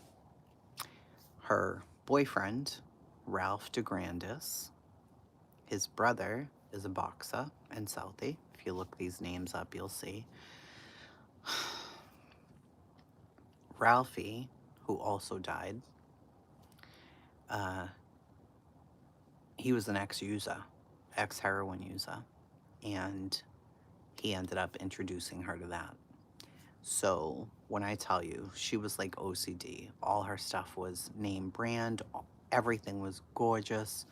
Her apartment was beautiful, just like her. Everything was stunning. And I don't know, maybe a year after her accident, when she fell down the stairs, I went to her house and I'm like, what's wrong with you? Like, what is wrong with you? And she was just a different person. We'd be sitting in the living room and she's like, and she'd be gone. But she never wanted to tell me. Never. No, this is not the one with the Turtle Boy connection. That was Kayla, and Kayla died, unfortunately. Sherry's still alive. We're exactly the same age. We're a week apart. Anyway, she didn't want to tell me, you know. She was sniffing heroin, but she didn't want to tell me. And Ralph let it out. He said it. And I'm like, heroin? Bitch, are you crazy? Like, heroin? You're gonna die. Like, I was terrified. And I guess she did it for like another year or two. Went into rehab. Ugh, it never ended. Ultimately, her and Ralph broke up because she ended up starting to shoot heroin. He was sober. He couldn't deal with it anymore. She became a full-fledged addict. He went into rehab. He came out sober. They broke up. She moved to East Boston. We lost touch, I don't know, for several years. Then she came back. When she came back, she looked so different. Like, she didn't look like the same person anymore. And she was just not just doing heroin now, she was doing crack and heroin, which speedballing, I guess. I don't fucking know. But I got to sit down with her one day and I asked her, like, why? Why? I don't understand why you're still doing this. And she said, because from the minute you do it, you will chase it forever. That same high, you will chase it for the rest of your life. And I'm like, why? She said that she even, like, you'd hear about the new heroin that would be killing people. They would chase that specific strain of it because the high was supposed to be different. She ended up on Mass and Cass. If you look it up, it's called Methadone Mile in Boston. And she was there for a long time. She lost. So, rewind. We had a best friend named Carlos. And me, her, and Carlos, before she met Ralphie, were best friends. And somehow, Carlos always forgave her. He'd see her through fucking anything. He didn't care. Anything. He ended up having some issues with drugs, but whatever. Then he got sober. He ends up getting her pregnant. And they have a daughter. But Carlos's mother wasn't going. She was a Cape Verdean lady. She was not fucking going. She took the daughter away. So Sherry and Carlos end up losing custody of their daughter. The mother, the grandmother, raised the daughter. Sherry was allowed to see her and stuff, but Sherry was basically homeless. She was living in the street. Carlos lived, it wasn't a triple decker, it was a Victorian, and he lived in the back part of it, and he wasn't allowed to have Sherry there at all. She was forbidden to be there. So the mother raised their daughter. Carlos lived in the back. He would sneak Sherry in sometimes. But, you know, she just, because she didn't have her daughter, she just went to the streets. Now, the other part was, her mother was a murderer, but she didn't do all that much time, like 11 years. They manslaughter, whatever. And when she got out, she had promised Sherry a new life. And she didn't give her one. And I think this really fucked Sherry's head up. When Susan got out, she ended up getting pregnant and had another daughter. And she kept that daughter with her and left Sherry in the foster home. It was so fucked up. And I think it just jacked her up to the point where she just couldn't ever get right after that. I don't know. But I Google her, you know. Her foster family, I'm very close to them and we're on Facebook together. So I'll ask, like, have you seen her? Is she around? What ultimately ended up happening, fast forward many years, her and Carlos moved in together in another town and they were semi-soberish. You know, they were on maintenance drugs and they had another child. So now they have the son who's now, if Jace is 11, he's got to be 13. And he has got all kinds of issues because she was on drugs. So he's just, we're exactly the same age. And I'm not going to tell you how old I am, but I'm old. Who are you talking to? Who are you talking to? You had nothing to do with your son being sober today. Okay, you get out. Goodbye, just whatever the fuck your name is. You're never gonna talk to Aussie Trish Crazy unless you weren't. Aussie, I blocked them. They're blocked from the channel, honey. You say whatever the fuck you want in here. 29, yes, that's how old I am. Yeah, it was rough, man. And I still hope the last time I seen. Now, here's the crazy part about Sherry. My mother always said Sherry was so close to me that my mother was terrified that she was going to kill me, which I thought was crazy. Like, what are you talking about? But then I found out when Carlos would come visit my house where my man lived, he would be trying to check up on Sherry. I found out years later she was hiding behind cars, thinking me and Carlos had something going on, like hiding behind cars. She said one time she had a knife. I'm like, what were you gonna do with it? She's like, I don't know. If I saw you guys together, I don't know. I'm like, me, you and Carlos have been best friends for fucking 20 years. What are you talking about? It was terrifying. I'm like, okay, Mom, maybe you were right, because she's off in the head. But anyway, she, I moved to Mississippi for a period of time, and my mother called me, like, Sherry's on the steps outside, and she came to see you, and you didn't tell her you left. I'm like, yeah, I didn't tell her because she's crazy. I knew she couldn't deal with it. So, no, I didn't tell her.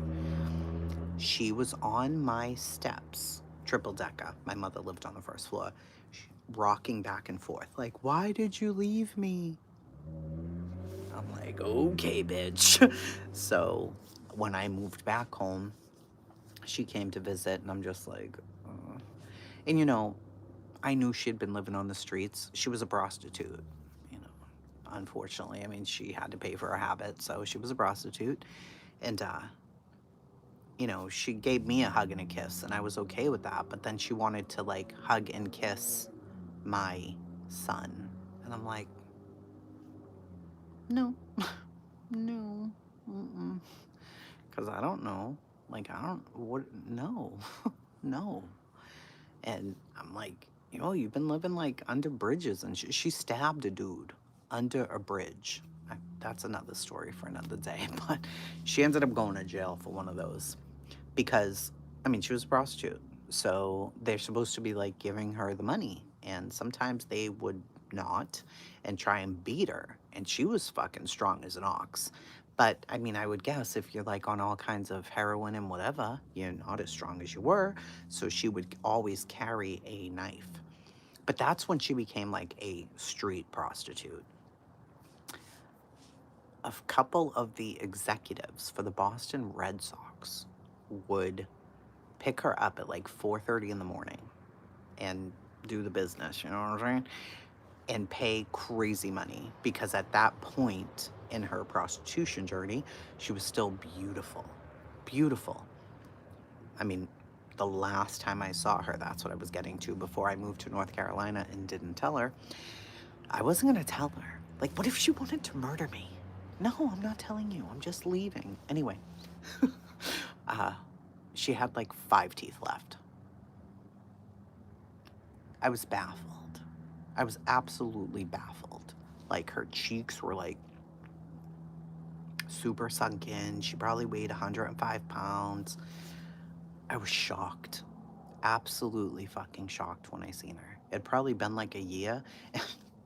I don't know why she was down in my neighborhood, but she was. And she needed to get back home to East Boston, to Revere.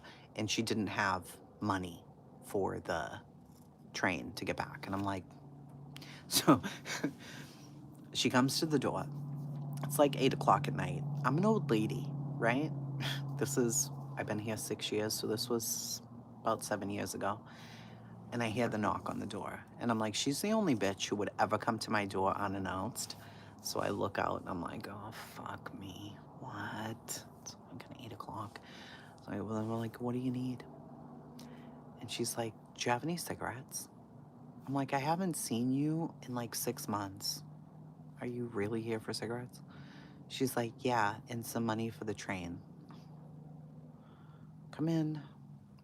So she comes in and she wants to go in my son's room and give him a kiss. I'm like, no, you know that shit ain't allowed, bitch. I don't like all of that kissing on the face. Please don't do that. I let her give him a hug and stuff, but I was like, no, we're not doing that today. But I gave her money and cigarettes, and she left, and that's the last time I seen her. And we talked on the phone since then. When she found out I moved away, she was so pissed. But anyway, that's that. No, my husband was there. I wasn't alone. And of course, you know, he comes up front. Oh, hey, Sherry, how you doing? He knew I didn't trust her fully anymore because she was crazy. And I mean, all those years on the streets, she had psychiatrists. She had a full therapist. She was on medications, all of that. She would always stop her medications though. And then she wouldn't follow up with her psychiatrist. She'd run out of her medication. She wouldn't get refills. She'd go back to the streets. It was just psychotic. Like it was a never ending. And I was her payee for her SSI, which was insane.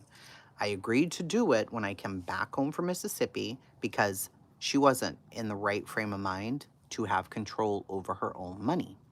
So they designated payee. And I'm like, all right, I'll do it. So I did it. Oh my God, worst fucking mistake I've ever made in my life. You think it's nothing, but here's the thing. You're supposed to control the money. You're supposed to make the budget and dole out money. My husband's like, absolutely not. Absolutely not. Like you said you were going to do it in name only. If you're doing it this way, she's going to have to be here every week. This is terrible, Tracy. I'm like, I know, I didn't know that I was going to have to do all this. So I ended up getting a pay card, having it deposited on there, and just giving her money. Spend it how the fuck you want. And then at the end of the month, I would just write up something and submit it. But when I moved away, every time, and believe me, she lost her fucking card more times than I could count. Like, she'd lose the card, I'd have to call, I'd have to go down to Social Security office and get it. Like, you're making me crazy. This is a ton of work. I don't want to do this. Please talk to your psychiatrist and get approved to handle your own money. This is like psychotic. I can't do this. I did it for years. And I told her, I said, listen to me. You got 1 year. I'm done. I'm not doing it. Find somebody else. She swore she was going to. I moved to North Carolina. I didn't tell nobody. She doesn't have my new North Carolina phone number, so she hits me up on Facebook. Hey, I lost my card. She doesn't know I'm gone. I lost my card. I need you to go down to Freeport Street. Well, that'd be kind of hard because I don't live there anymore. So I saw the message, and you know how on Facebook Messenger, they know when you see their shit? I'm like, fuck. So I see it, and I'm like, what am I going to do now? I'm not coming home for like a year, so what am I going to do? So I tell her, well, I'm not there anymore. We sold the house, and I now live in North Carolina. Thank God I told her from here, not there, because she had the biggest fit. What the fuck am I supposed to do? I'm like, I don't know. I don't know. I told you to find another payee. So I was able to call over the 800 number, have it delivered to my neighbor at the old house, and I put our old address on it, and I told the neighbor from the old house we lived at 25, they lived at 27. I'm like, I have them putting something under the rug when FedEx delivers it. Can you go get it? So they did. But I told her, I'm like, this is the last time I can do this. I can never do it again. Like, I can never do it again. And we haven't talked in a long time now. Oh, that's what had happened. So another, I don't know, 18 months or so passes. And I'm at that point, I'm like, I don't know what to do because I know she hasn't got another payee because they keep mailing me stuff from the Social Security Administration. Motherfucker. So she hits me up a few more times on Messenger, like, are you going to reply? Blah, blah, blah. I'm like, no, I already told you like fucking 2 years ago, find somebody else. Like, I'm not doing it anymore, Sherry. I swear to God, I'm not doing it. Find somebody else. Well, she doesn't. And they're mailing me all this stuff. And I'm like, this fucking bitch. Because you had to go in for a yearly meeting with Social Security Administration, sit down with them and get approved, whatever. And I was not flying back to Boston. Like, are you going to pay for my fucking $400 ticket? I don't think you are. I'm not doing it. So I end up blocking her on Facebook. She has some psycho messaging me saying that they're going to sue me and they're going to tell the Social Security office on me. I'm like, bitch, it's not my Social Security. She's like, yeah, but you'll get in trouble because you will let me have the money. I'm like,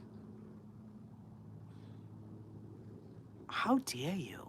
I'm like, you go fuck yourself and you tell your friend to go fuck themselves and don't fucking message me anymore and find somebody else. Blocked. Oh my God, I was so mad. Okay, Renee, so maybe we can have some justice. Thank you so much. Yeah, they tried to blackmail me. It was crazy. Like, we're going to tell Social Security. I'm like, fucking go ahead. That's your business. They're going to take you off Social Security if they find out, anyways. So you're going to be in big trouble, and I'm not. So how about that? But I was scared. Like, I don't want to get in trouble at Social Security office. But she knows I'm like that too. Like, she knows that I try to do stuff by the book. So it would have been bad. I would have been, man, bitch. And why are you having these dummies message me? So then they all got blocked. So now I have to find out through her foster family. They're her foster. Well, I guess they're her foster aunts, but they're younger than her, just because how foster families work. Whatever. But I'm in touch with them all the time, so I check in, like, how is she? Have you seen her? Has anybody talked to her? And it's rare that anybody sees her or talks to her anymore. So it's sad. It's a sad situation. Yeah, the Boston comes out because I'm talking about her and I'm thinking of all those old times and all the stuff that happened throughout the years. Oh my God, she is the funniest person on the planet, though. Like, her and I had the most ridiculous times. She would come up with things for us to do, right? Games. She was insane. She was actually insane. But I didn't know she was insane. I just thought she was funny and we were young, you know? She would put me on a leash. Stop it right this minute. She was insane. And have me bark at people. I can't.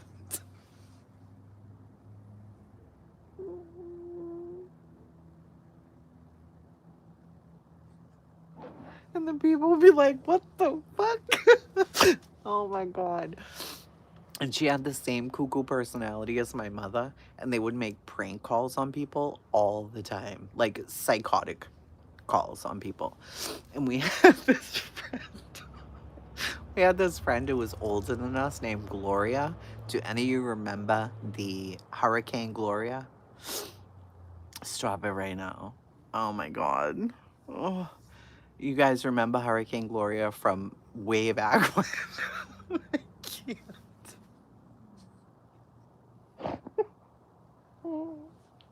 Oh my God. If you don't, please look it up. But anyway, it was coming in.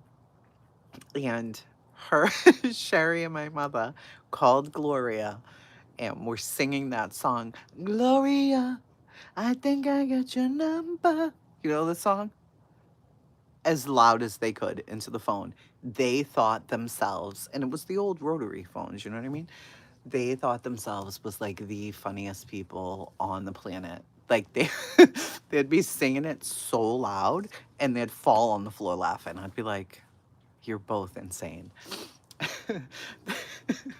they would they would call people and flush the toilet. They'd call people and bang pots and pans while flushing the toilet. Like, you're both psychotic. You're psychopaths.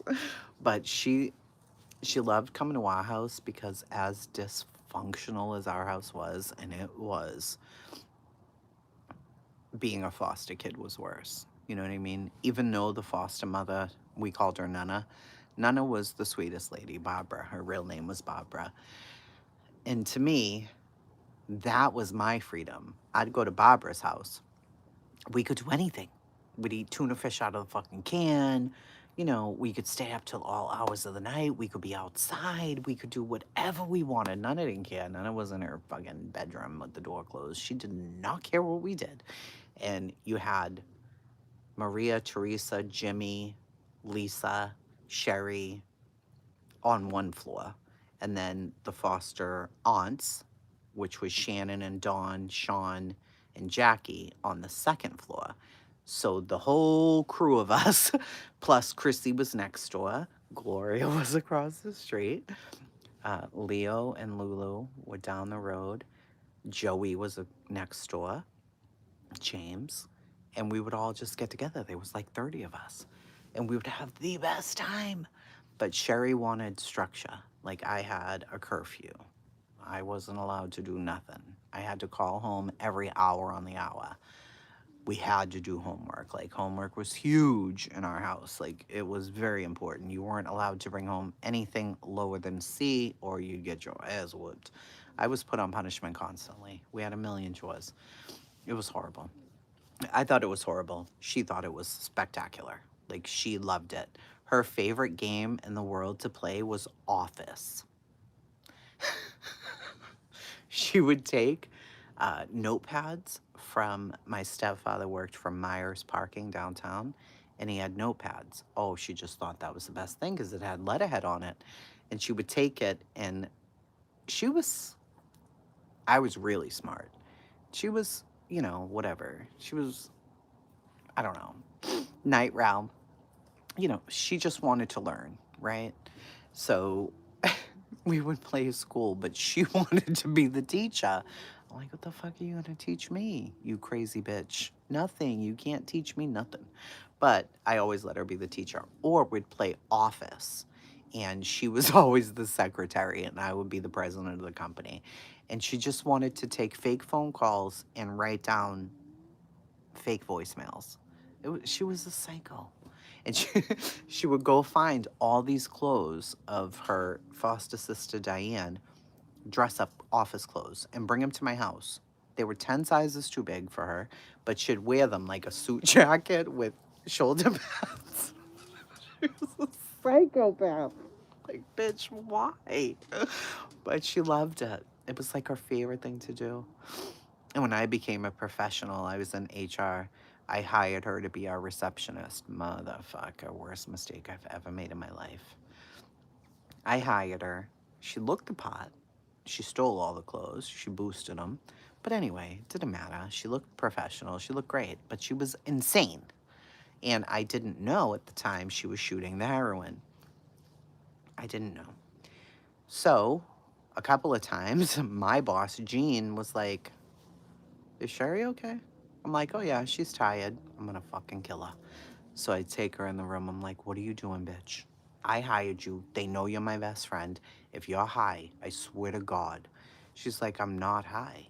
I'm like, what are you falling asleep for then? Like, why are you fucking falling asleep at the desk? Like, you're not answering the phone. She was the receptionist, which she always wanted to be a receptionist. So anyway, she becomes the receptionist. She's completely nodding out, head on the fucking desk and the whole nine. I'm like, I'm gonna kill her. So I would check her arms because I thought that's where heroin people shot up. What the fuck do I know? This bitch was shooting between her toes. She was shooting between her toes. I walk in the bathroom. There she is. I'm like, you're gonna get me fired. You're literally gonna get me fired. And now I have to fire you. And I had to fire her. It was horrible. Yeah, story time. The leash story, I know. That was one of her favorites. And we were teenagers. But she'd be like, yeah, we should play dog. I'm like, all right. And she rarely got on the leash. But she would give me crazy names as a dog and be like, all right, bite him, get him, get him. And I would be dead ass serious, barking at people. And they'd cross the street. Like, what the fuck? These were all her ideas. She made them all up in her head. She was crazy. But it was the best of times. It was so fun. Did you get all fours and bark? Yeah, I did. The whole 9 yards. The whole thing. All fours, barking at people. Oh my God, it was hysterical. So we had we had these Cape Verdean neighbors. Oh, Jesus, Christmas. Sherry was, and she was an antagonizer, but she was so funny. So Teresa lived next door. Teresa, Melanie, and David, and their mother's name was Maria. My mother and Teresa's mother didn't get along. But I love Teresa. I still do to this day. But Maria, she was a whole fucking different story. She burnt Teresa's arm with iron, and Teresa still has that scar to this day. So my mother, who beat my ass on a daily basis, did not appreciate that Maria was beating Teresa. Anyway, anytime we went to the beach, my mother and her sisters got shit-faced drunk. So we're walking back from Savin Hill Beach, And we get to our street, and here comes Maria. Oh my God. It's all Sherry's fault. This whole fight was Sherry's fault. She's like, Carol, look, it's Maria. And they had just gotten to like an argument from their porches, but it was brief the other day before that.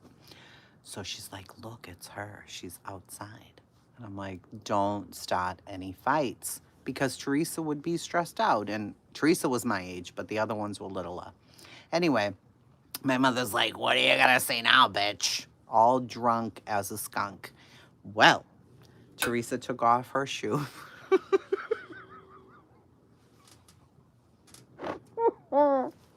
She took off her. They're like flip flops, but that's not what they call them. We call them slippers. Anyway, she's out there in her house coat, whatever. What do you say?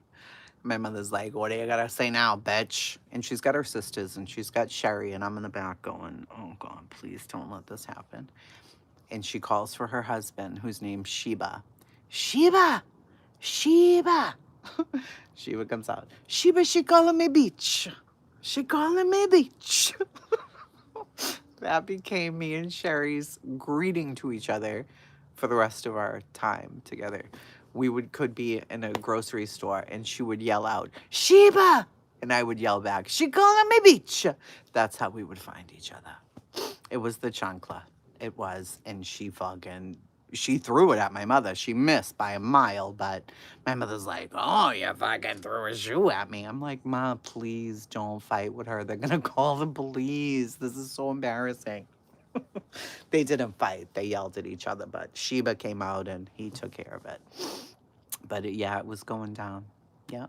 She also started a huge war between the dark-haired girls on her street and my mother, my aunties. It was terrible.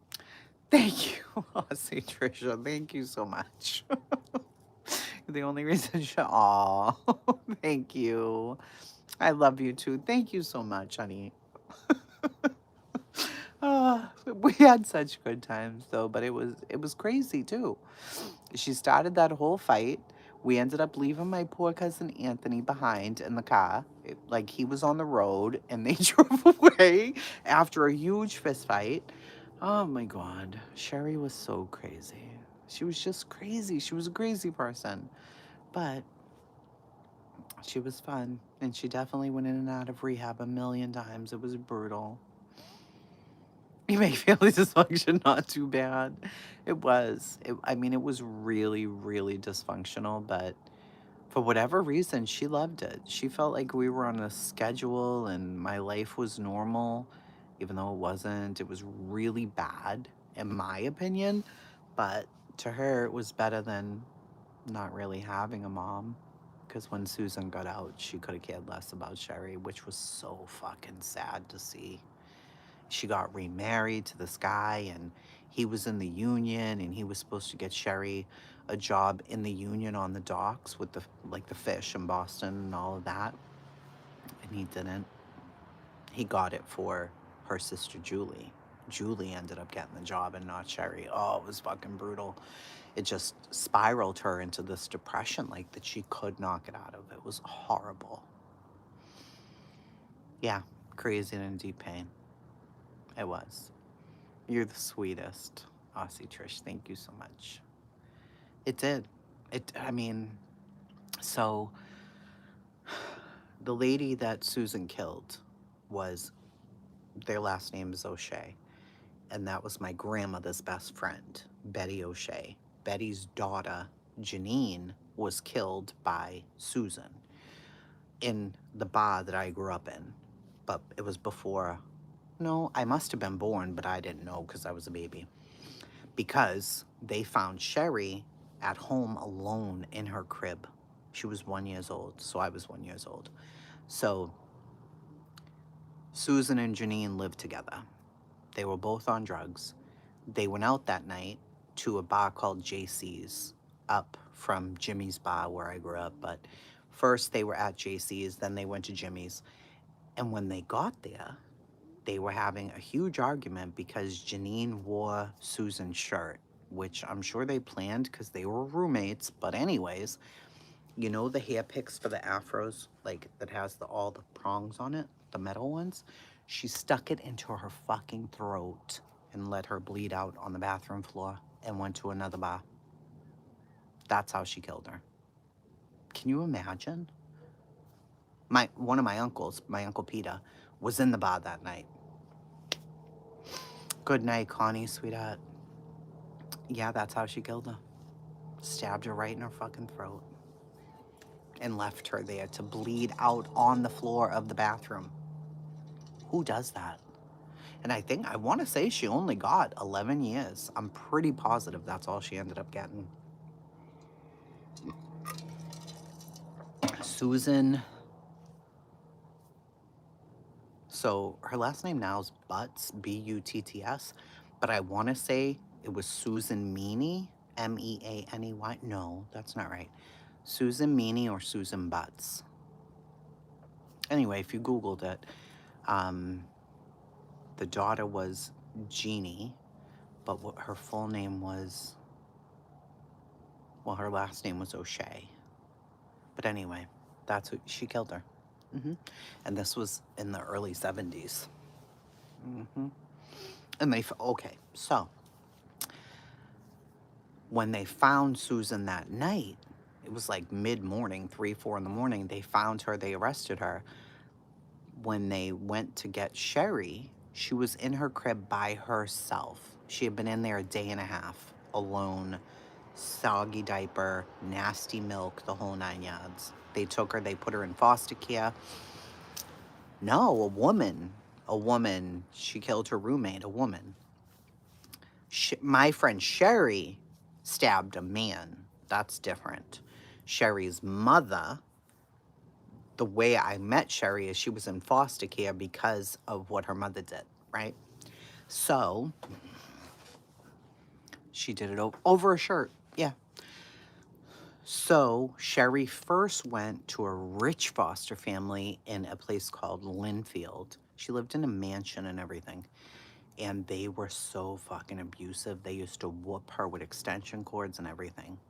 But for all the pictures and all of that, she looked like the little princess. They had, I want to say their last name was Enrico.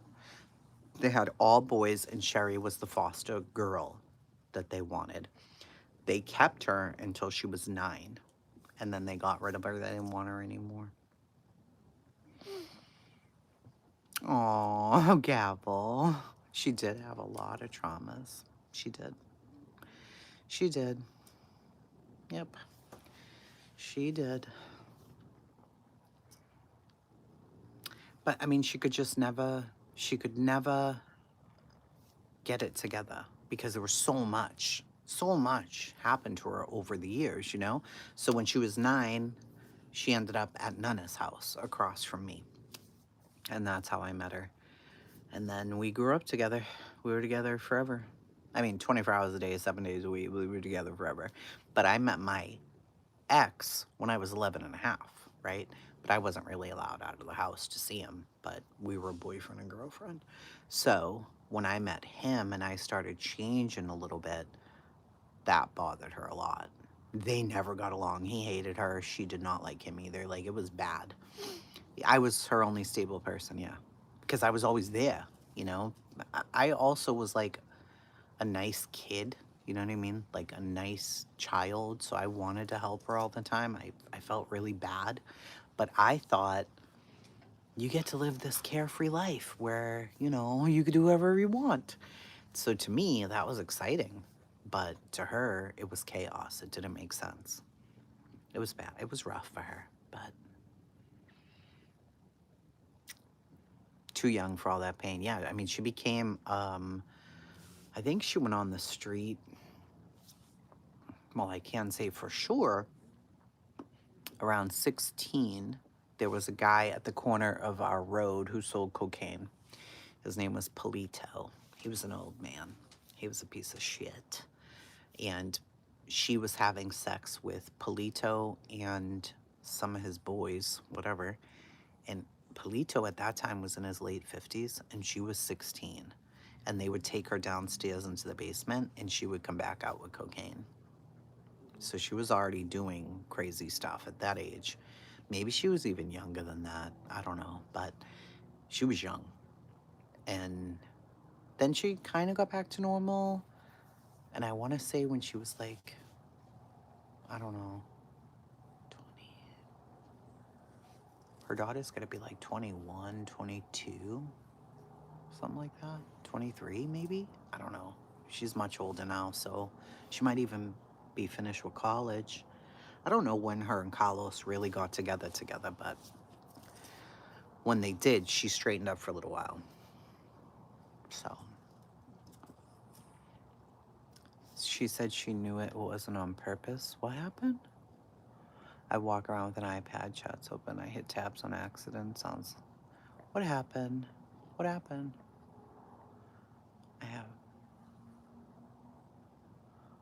Please tell her nothing she did wrong. I accidentally blocked her. Who did you block? Oh, Nicole B. Whoopsie. Yeah, she just kept losing. It was rough. I mean, her mother got out and she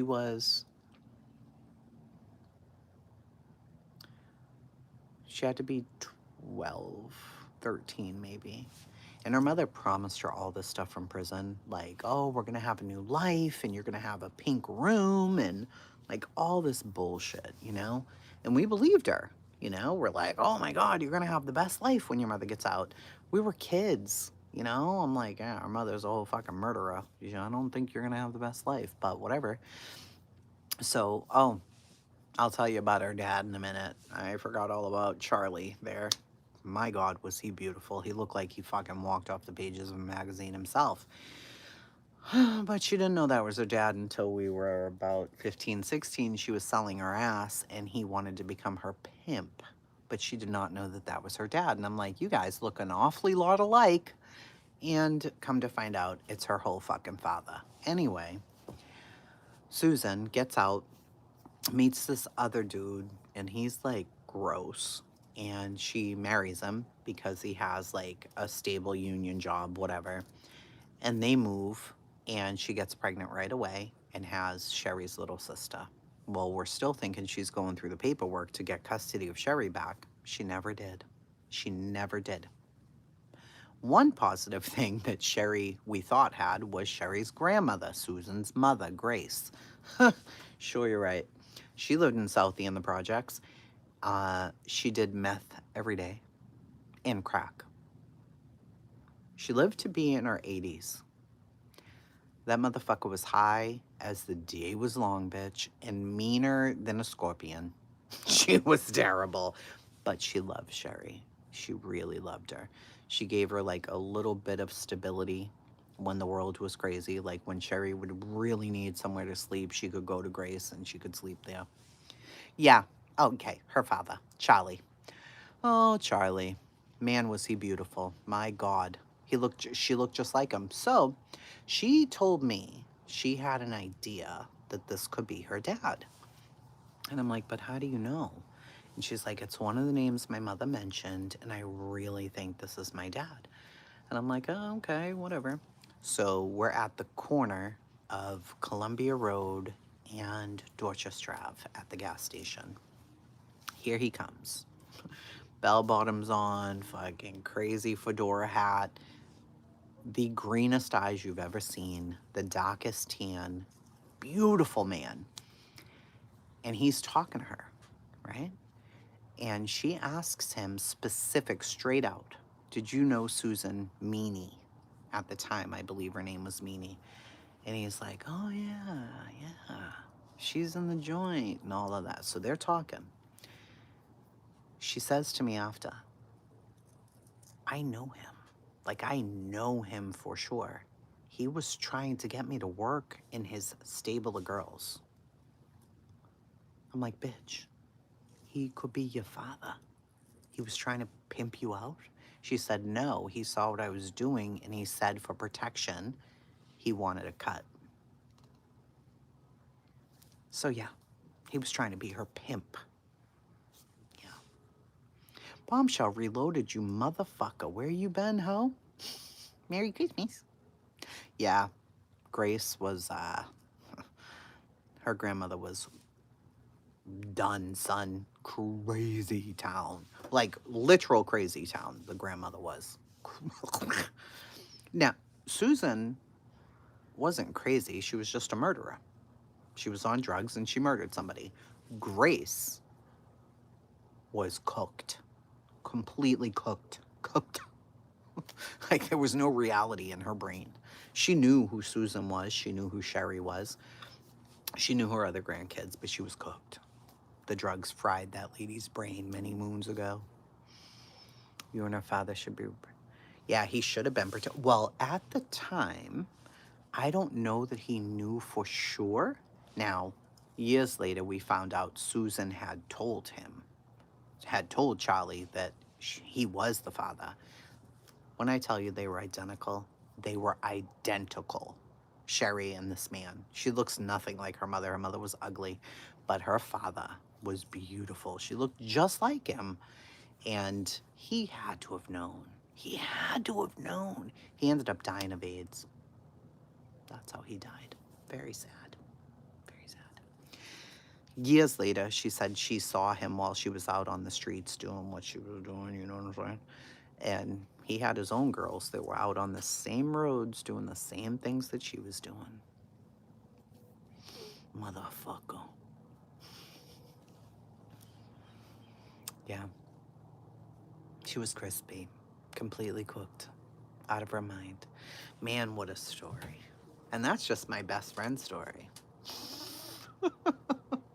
That's just Sherry's story, imagine. Crazy. My mother's life was crazier than that.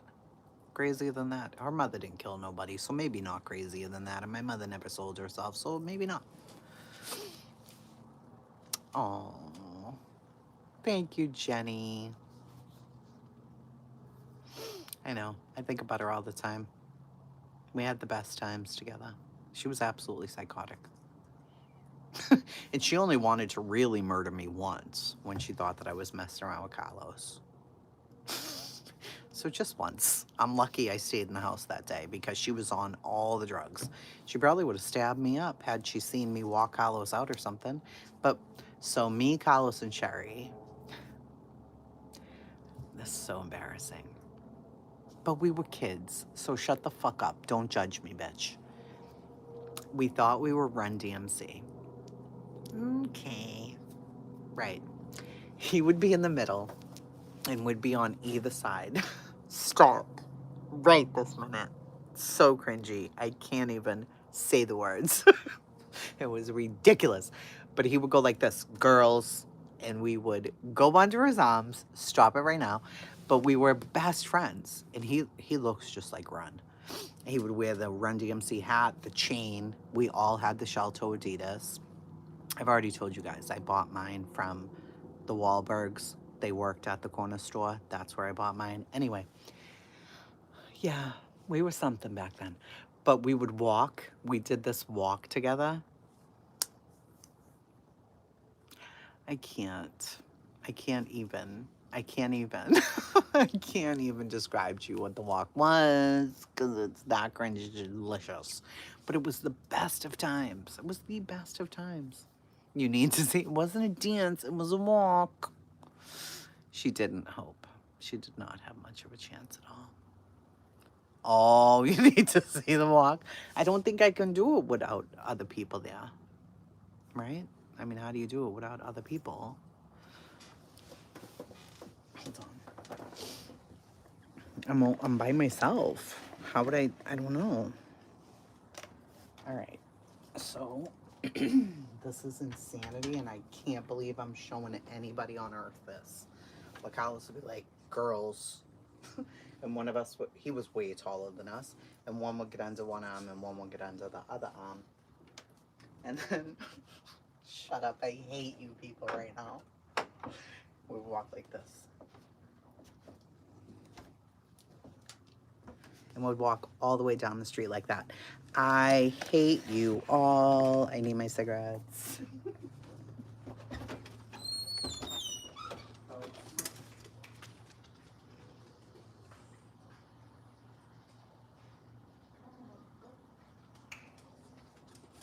Go, little mama, go. You don't need to be up my ass. Can't. I can't believe that I showed you guys the walk. Oh, cringe-alicious. But it was the best of times. I know. At least I wasn't on a leash at that point. That's true. It's like the Monkees. Hey, hey, we're the Monkees. Except it was Run DMC. We also carried boom boxes. Stop. Oh my God. What a memory. Hit Me With Your Best Shot. Pat Benatar. Do you guys remember that song? Oh, JC. Just thinking back. I hope somebody clipped that. Do you, Gemini? You fucker. Yeah. Me and Sherry would play that song. Like we wanted. So I told you the dark-haired girls versus my family, which were the bright blondes. Me and Sherry would sit on the electrical box across the street from their house with the boom box that took like 900 D batteries and play Pat Benatar, Hit Me With Your Best Shot. I can't. I cannot. I cannot. Yeah. Well, Carlos carried it on his shoulder because he was huge, but we were little. Oh my God, I can't. Oh. So many memories with her. She was such a nutball. I wonder if she's okay. A tough cookie. Oh. Oh, I used to break dance too, bitch. Oh yeah, loved it. We had broken down cardboard boxes on the corner in front of the sub shop. Oh yeah, we had breakdancing competitions all the time. This one guy, Al, his real name's Alvin, but he didn't like being called that. He was the best. He's still on Facebook. He's on my friends list. He looks exactly the same except his beard's gray. I'm like, how do you look exactly the same? You haven't aged a bit. Exactly the same. And we always had breakdancing competitions. It was so fun. Yeah, we had sheets of linoleum, the whole fucking thing. It was so fun. My God. The Legend of Billie Jean. We loved it. But as things started getting more dangerous, we were on Stoughton Street, and then you had Columbia Road separating us, and then there was Dudley Street. So we were on Stoughton, and they were on Dudley, and gangs were forming on Dudley. Now, I had to go to Dudley to catch my bus to high school, and the gangs were forming. So it ended up being some of the guys from Dudley against some of the guys from Stoughton Street. So it became dangerous. Like, it was literally dangerous. And then eventually, after several fights, they all kind of merged together. So that was good. But then there were killings. Like, one of our very first people we lost was a kid named Suduka, Robert Alves. And I think, I had to be 15, 16.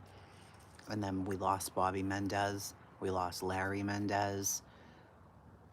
I'm pretty sure their mother still marches to this day because Bobby and Larry were cousins and they were killed across the street from each other like a year apart almost to the day. It was fucking horrible. Horrible. He did not age at all. Yeah, that our kids don't have these childhoods. So fun. And that's why I do like it here. Like we have a big cove and my son can just go outside and play until all hours of the night. Lansdowne Google and cry. Bill's bar is still there, but yeah, it's totally different now. Break in with this memory, 21st PD. And break dance like a pro. You thought you had broken-itis, tickety. I loved it though. It was so fun. I can still do the tick, I think. Maybe not. Maybe I'm not as flexible as I used to be, but do you remember the tick? Please stop right now.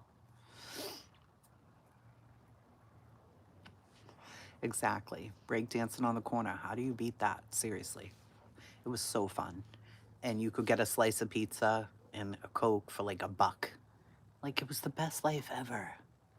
As long as I was outside of my crazy fucking house. I mean, when Sherry was there, now, when my mother and my stepfather got into drugs hard, Sherry would sneak drugs, you know, from their stash, because she loved drugs. She always did. The Electric Boogaloo. Stop it. Electric. I remember that with the Spanish guy. There was the Electric Boogaloo. There was Breakin'. Remember the movie Breakin'? Sometimes I wonder if time's really ticking. 33 is a baby. It's a baby.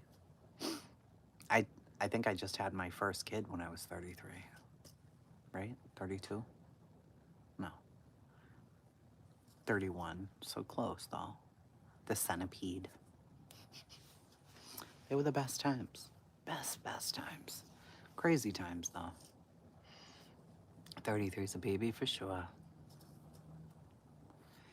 Yeah, right. I don't think she has YouTube. Let's hope not. And I don't think she would ever think my name was Chasing. She'd be like, what the fuck? What is this? I don't break dance as much as I did in the 80s and 90s. Mary J. Blige, Salt and Pepper. Salt and Pepper's here. 3 kids by 25. Oh my gosh. My 18-year-old granddaughter asked Google to play Kenny's Cowards of the County on Christmas Day. Oh, I love it. What's better than that, Aussie? Nothing. The Coward of the County. You know what my daughter got for Christmas from her boyfriend's mother? A record player. And she got, you'll be proud of this, Gavel. She got Kendrick Lamar's record and Nirvana. Those are the 2 records she requested. I'm like, what? Kendrick Lamar and Nirvana? That's what she's been listening to on repeat all day while she cleans her room.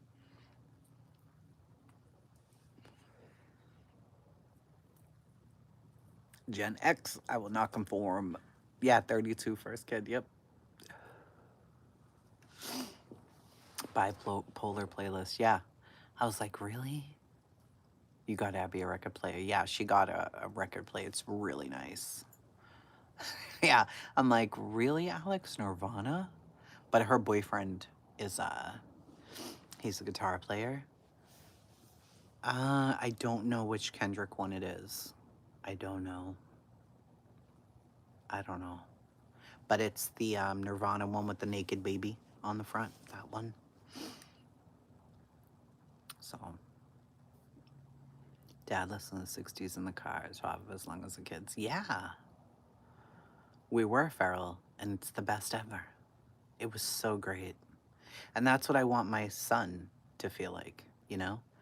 My daughter, she grew up a lot in Boston, so it wasn't that free until she met her best friend Maeve. And then, you know, they went on the T, they went downtown, they did that kind of stuff, but it wasn't as feral as we were. And that's why I want my son to be able to just go. Go, kid. I'll see you later. Don't come back.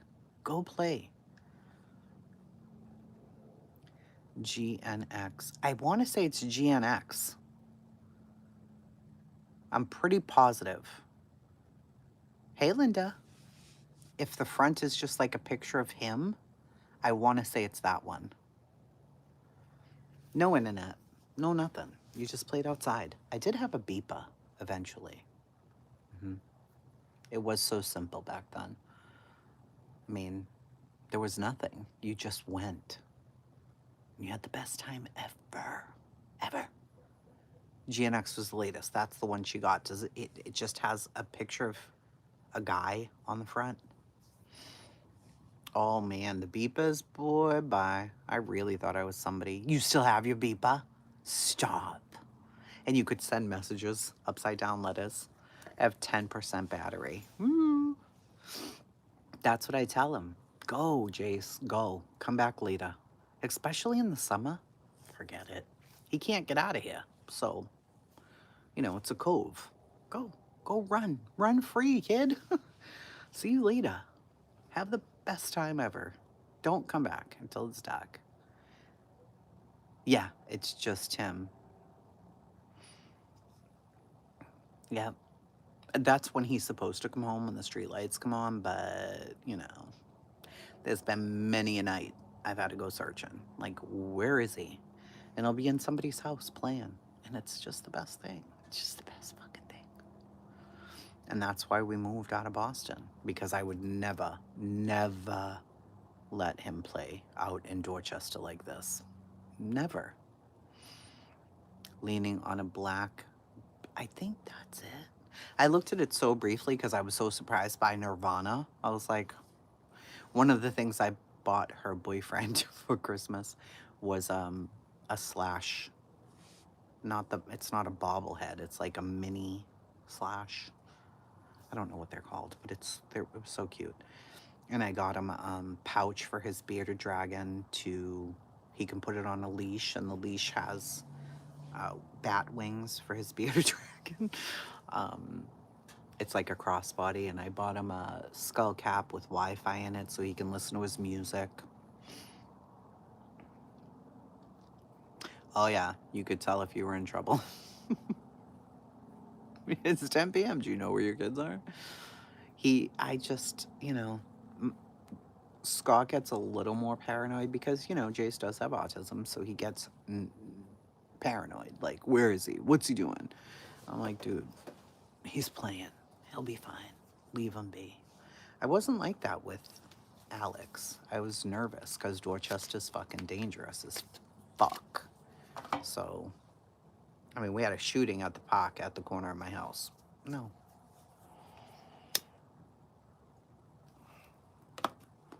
My mother had a curfew for me. Try to dare be late. You will get your fucking head beat in when you get in the house. And I do mean head beat in. Like, my mother was extremely violent. So I was never late. Not even a minute late. Not a minute. And I had to check in constantly. I would have to find a fucking phone and check in. None of my friends had to check in ever, but I did. Oh, see, she loves Nirvana. I didn't even know.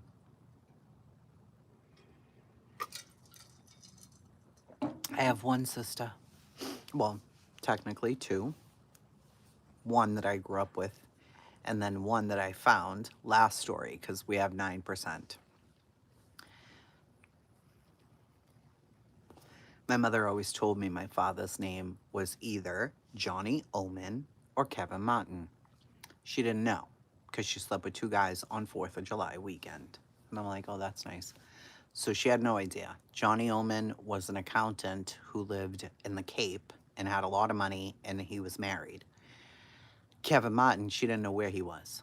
Last she heard, Southie. She don't know. So I'm talking to my friend. I was in high school. I'm talking to my friend Lynn. And she was like, that's not your dad? And I'm like, no, that's my stepdad. And she's like, well, who's your dad? I'm like, I don't know. Either this dude Johnny or this guy Kevin. And so she's asking me the last names, and I'm telling her. She's like, oh, I know the Martins from Southie. I'm like, I'm sure there's a million Martins in Southie. And she's like, no, my friend Jessica's dad's name's Kevin Martin too. And I'm like, she's like, come to think of it, you look a lot like Jess. I'm like, do I? She said, a lot. I'm like, okay. So one day after school, we pull up to the corner. Jess lived in the projects. We pull up, and Jess thinks we're girls there to fight. So I want to say Jess is 3 years younger than me. So she stands up because I was like, are you Jess Martin? She's like, she's deaf, but she can read lips. And I think she has like a little bit of hearing in one ear. And she's like, I'm Jess. What do you want? And I was like, calm down, bitch. I'm looking for Kevin. And she's like, Kevin's my dad. What? And I'm like, well, he might be my dad too. So I want to meet him. She's like, he's not. Because she was the only child. And her friends were there. They were like, Jess, she looks just like you. It could be. And I'm like, oh boy, this is terrible. So they bring me in the house. Kevin's not there. My deaf aunt Dorothy was there. My grandfather was there, and another one of his sisters. I don't remember her name, but anyway, they were all there, and they see me, and they were like, "Oh shit, are you Carol's daughter?" And I'm like, "Yeah." And they were like, "You're Kevin's kid." I'm like, "Oh, great. He lives in the projects. Great. No better off than I was before." Because we lived in the hood. So I'm like, "Oh, the hood and the projects. Wonderful. Can't wait to meet this motherfucker." So it's a couple weeks later, I leave my mother's phone number. He calls. He's like, "Oh, I want to meet you. Can you come down to the Hop and Bod?" I'm like, "Yeah." So me, my mother, and my stepdad, we go down to the Hop and Bod. As soon as I look at him, I'm like, "Yeah, that's my dad. He looks just like me." But he got one eye. He lost an eye in Vietnam. He was a crazy person. Literally a crazy person. So he tells me that he's going to take me, Jess, and my little sister from my mother's side to Disney in Florida because he's getting a settlement or something. And I'm like, okay. So he takes us. And up until that point, I'm calling him Kevin. I don't know you, motherfucker. Like, I don't know you, so your name's Kevin. Well, when we get down there, little did I know he's a drinker. He gets shit-faced. Boys to Men, the funeral song, Boys to Men, How Do I Say Goodbye? And they're wearing sunglasses outside. Everybody know that video? Everybody know all the things? Great. All right. Me and my sister Tara, the one I grew up with, that we're this close, are in the other room. I hear Kevin say to Jess, "Why are these N words wearing sunglasses outside?" I'm like, "What?" So I go out there and I'm like, "What did you say?" And he's like, "Yeah, these fucking N words." I'm like, "Oh, are you a racist?" He's like, "No." I'm like, "Then why would you use that word?" He's like, "Who are you to question me?" I'm like, I was 18 at this point, just turning 18. I'm like, "I'll question whoever I want. Are you a racist or not?" And he's like, "What does it matter?" I'm like, "Well, my boyfriend's Puerto Rican." He's like, "Oh, no kid of mine." I'm like, "No kid of yours, bro. You don't even know me. What are you talking about?" And he's like, I said, "Kevin, you don't even know me." He's like, "You can call me dad." I'm like, "You can call me a cab to the airport because you're a whole racist and a drunk and I don't want to be around you." He just starts yelling and screaming. I was like, "Bitch, I don't know who the fuck you think you're talking to." So me and my sister leave, and my little sister, and we go to Old Town. I was like, "Oh, I hate him. I hate this fucking dude." So I call home when I got back and I said to my mother, "So did you not think to tell me he was a racist?" She's like, "Well, he wasn't really a racist when I knew him, but, you know, he does live in Southie and most of them are racist." I'm like, "I want to come home right now." She's like, "Tracy, you can't come home till Sunday." I'm like, "I want to come home right now. I hate him." And she's like, "You guys are going to Disney tomorrow." I was like, "I'm not going anywhere with him. I hate him." I refused to go. I would not go anywhere. I fucking flipped out. I'm like, "I don't like you. You're a whole racist bitch." So anyway, when we get back, I didn't talk to him no more. After that, I was like, "Oh, you say the whole N word and you're a racist? Okay, I don't like you." So we get back to Boston. I go back to Dorchester. He goes back to Southie. He wrote me a couple of notes, mailed them to my mother's house. I think we talked, I don't know, 3 or 4 times more after that, and then that was it. That was it. Someone passed behind. I hope it's someone you know. Passed behind what? Behind me?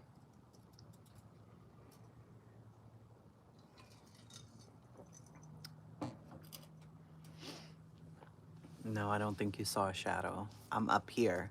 Did the rest of you guys see it too? No, there's nobody out here. It's just me.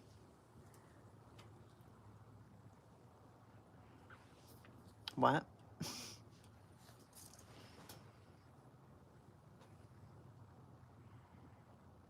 No, it's just me. There's nobody out here. It's just me. Did anybody else see a shadow?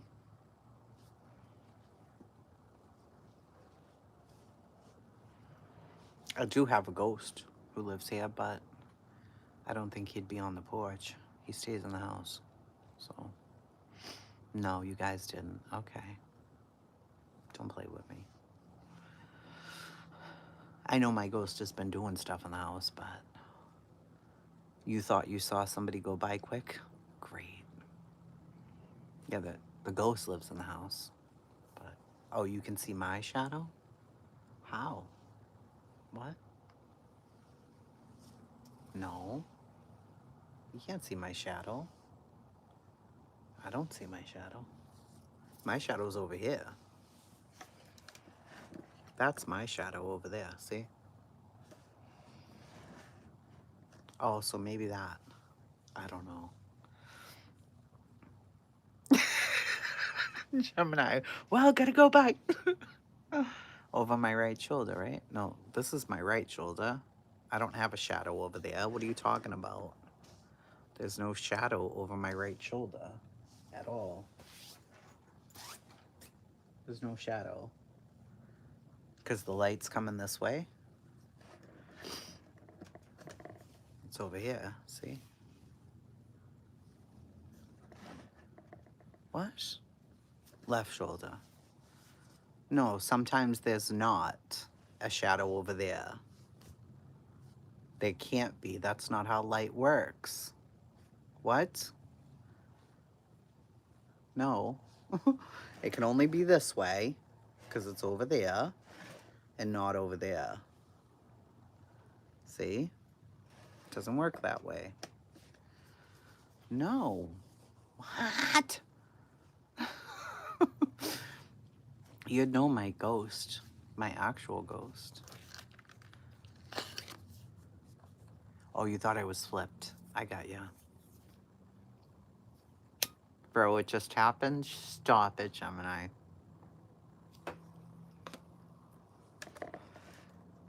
No, the other side as you moved. I saw it too. This way or that way?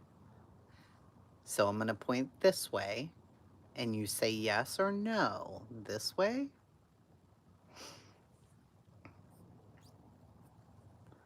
You see a shadow this way. I rewound, it was there. And stop playing with me right now. This way.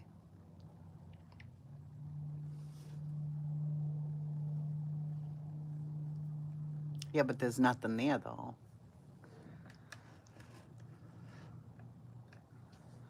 This is my leg.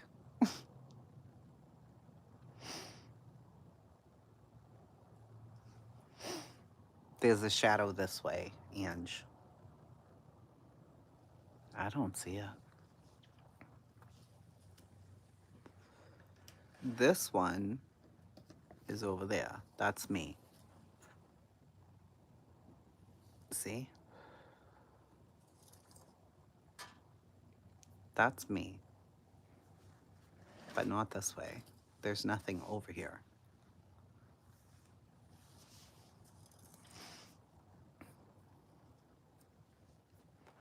It looked like it went side to side.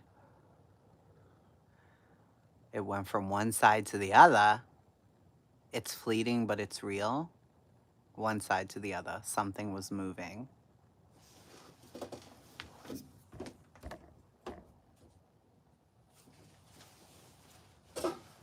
Over here?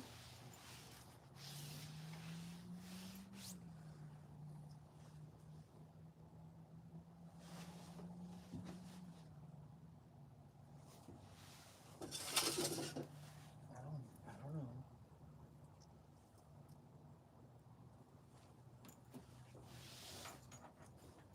I don't know.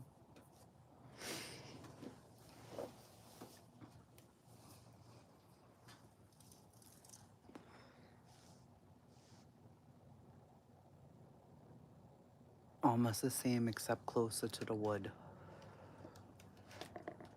Over over there. That way. No, there's a little breeze. Not much, though. You see my little Jack Nicholsons aren't moving.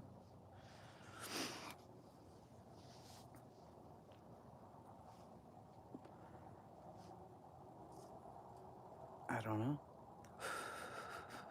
Could be anything. Could be a ghost. Hey, Dukes. It's just the house ghost. Okay. Well, the house ghost is very tall. So, very tall. About that tall. The curtain moved.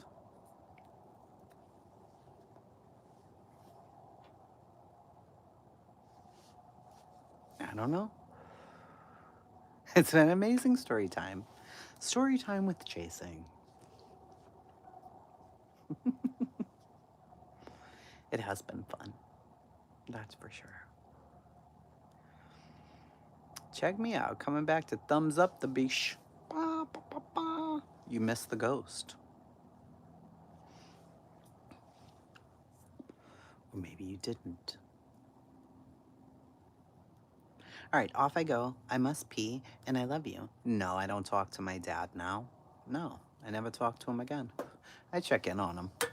My sister posts pictures, but that's about it. I don't talk to him, though. Nope. For what? I'm gonna talk to a fucking racist? No, I'm not. Can't do it, brother.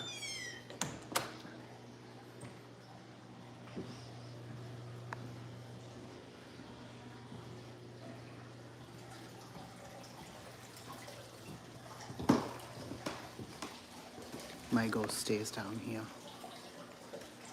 Right in there. Usually.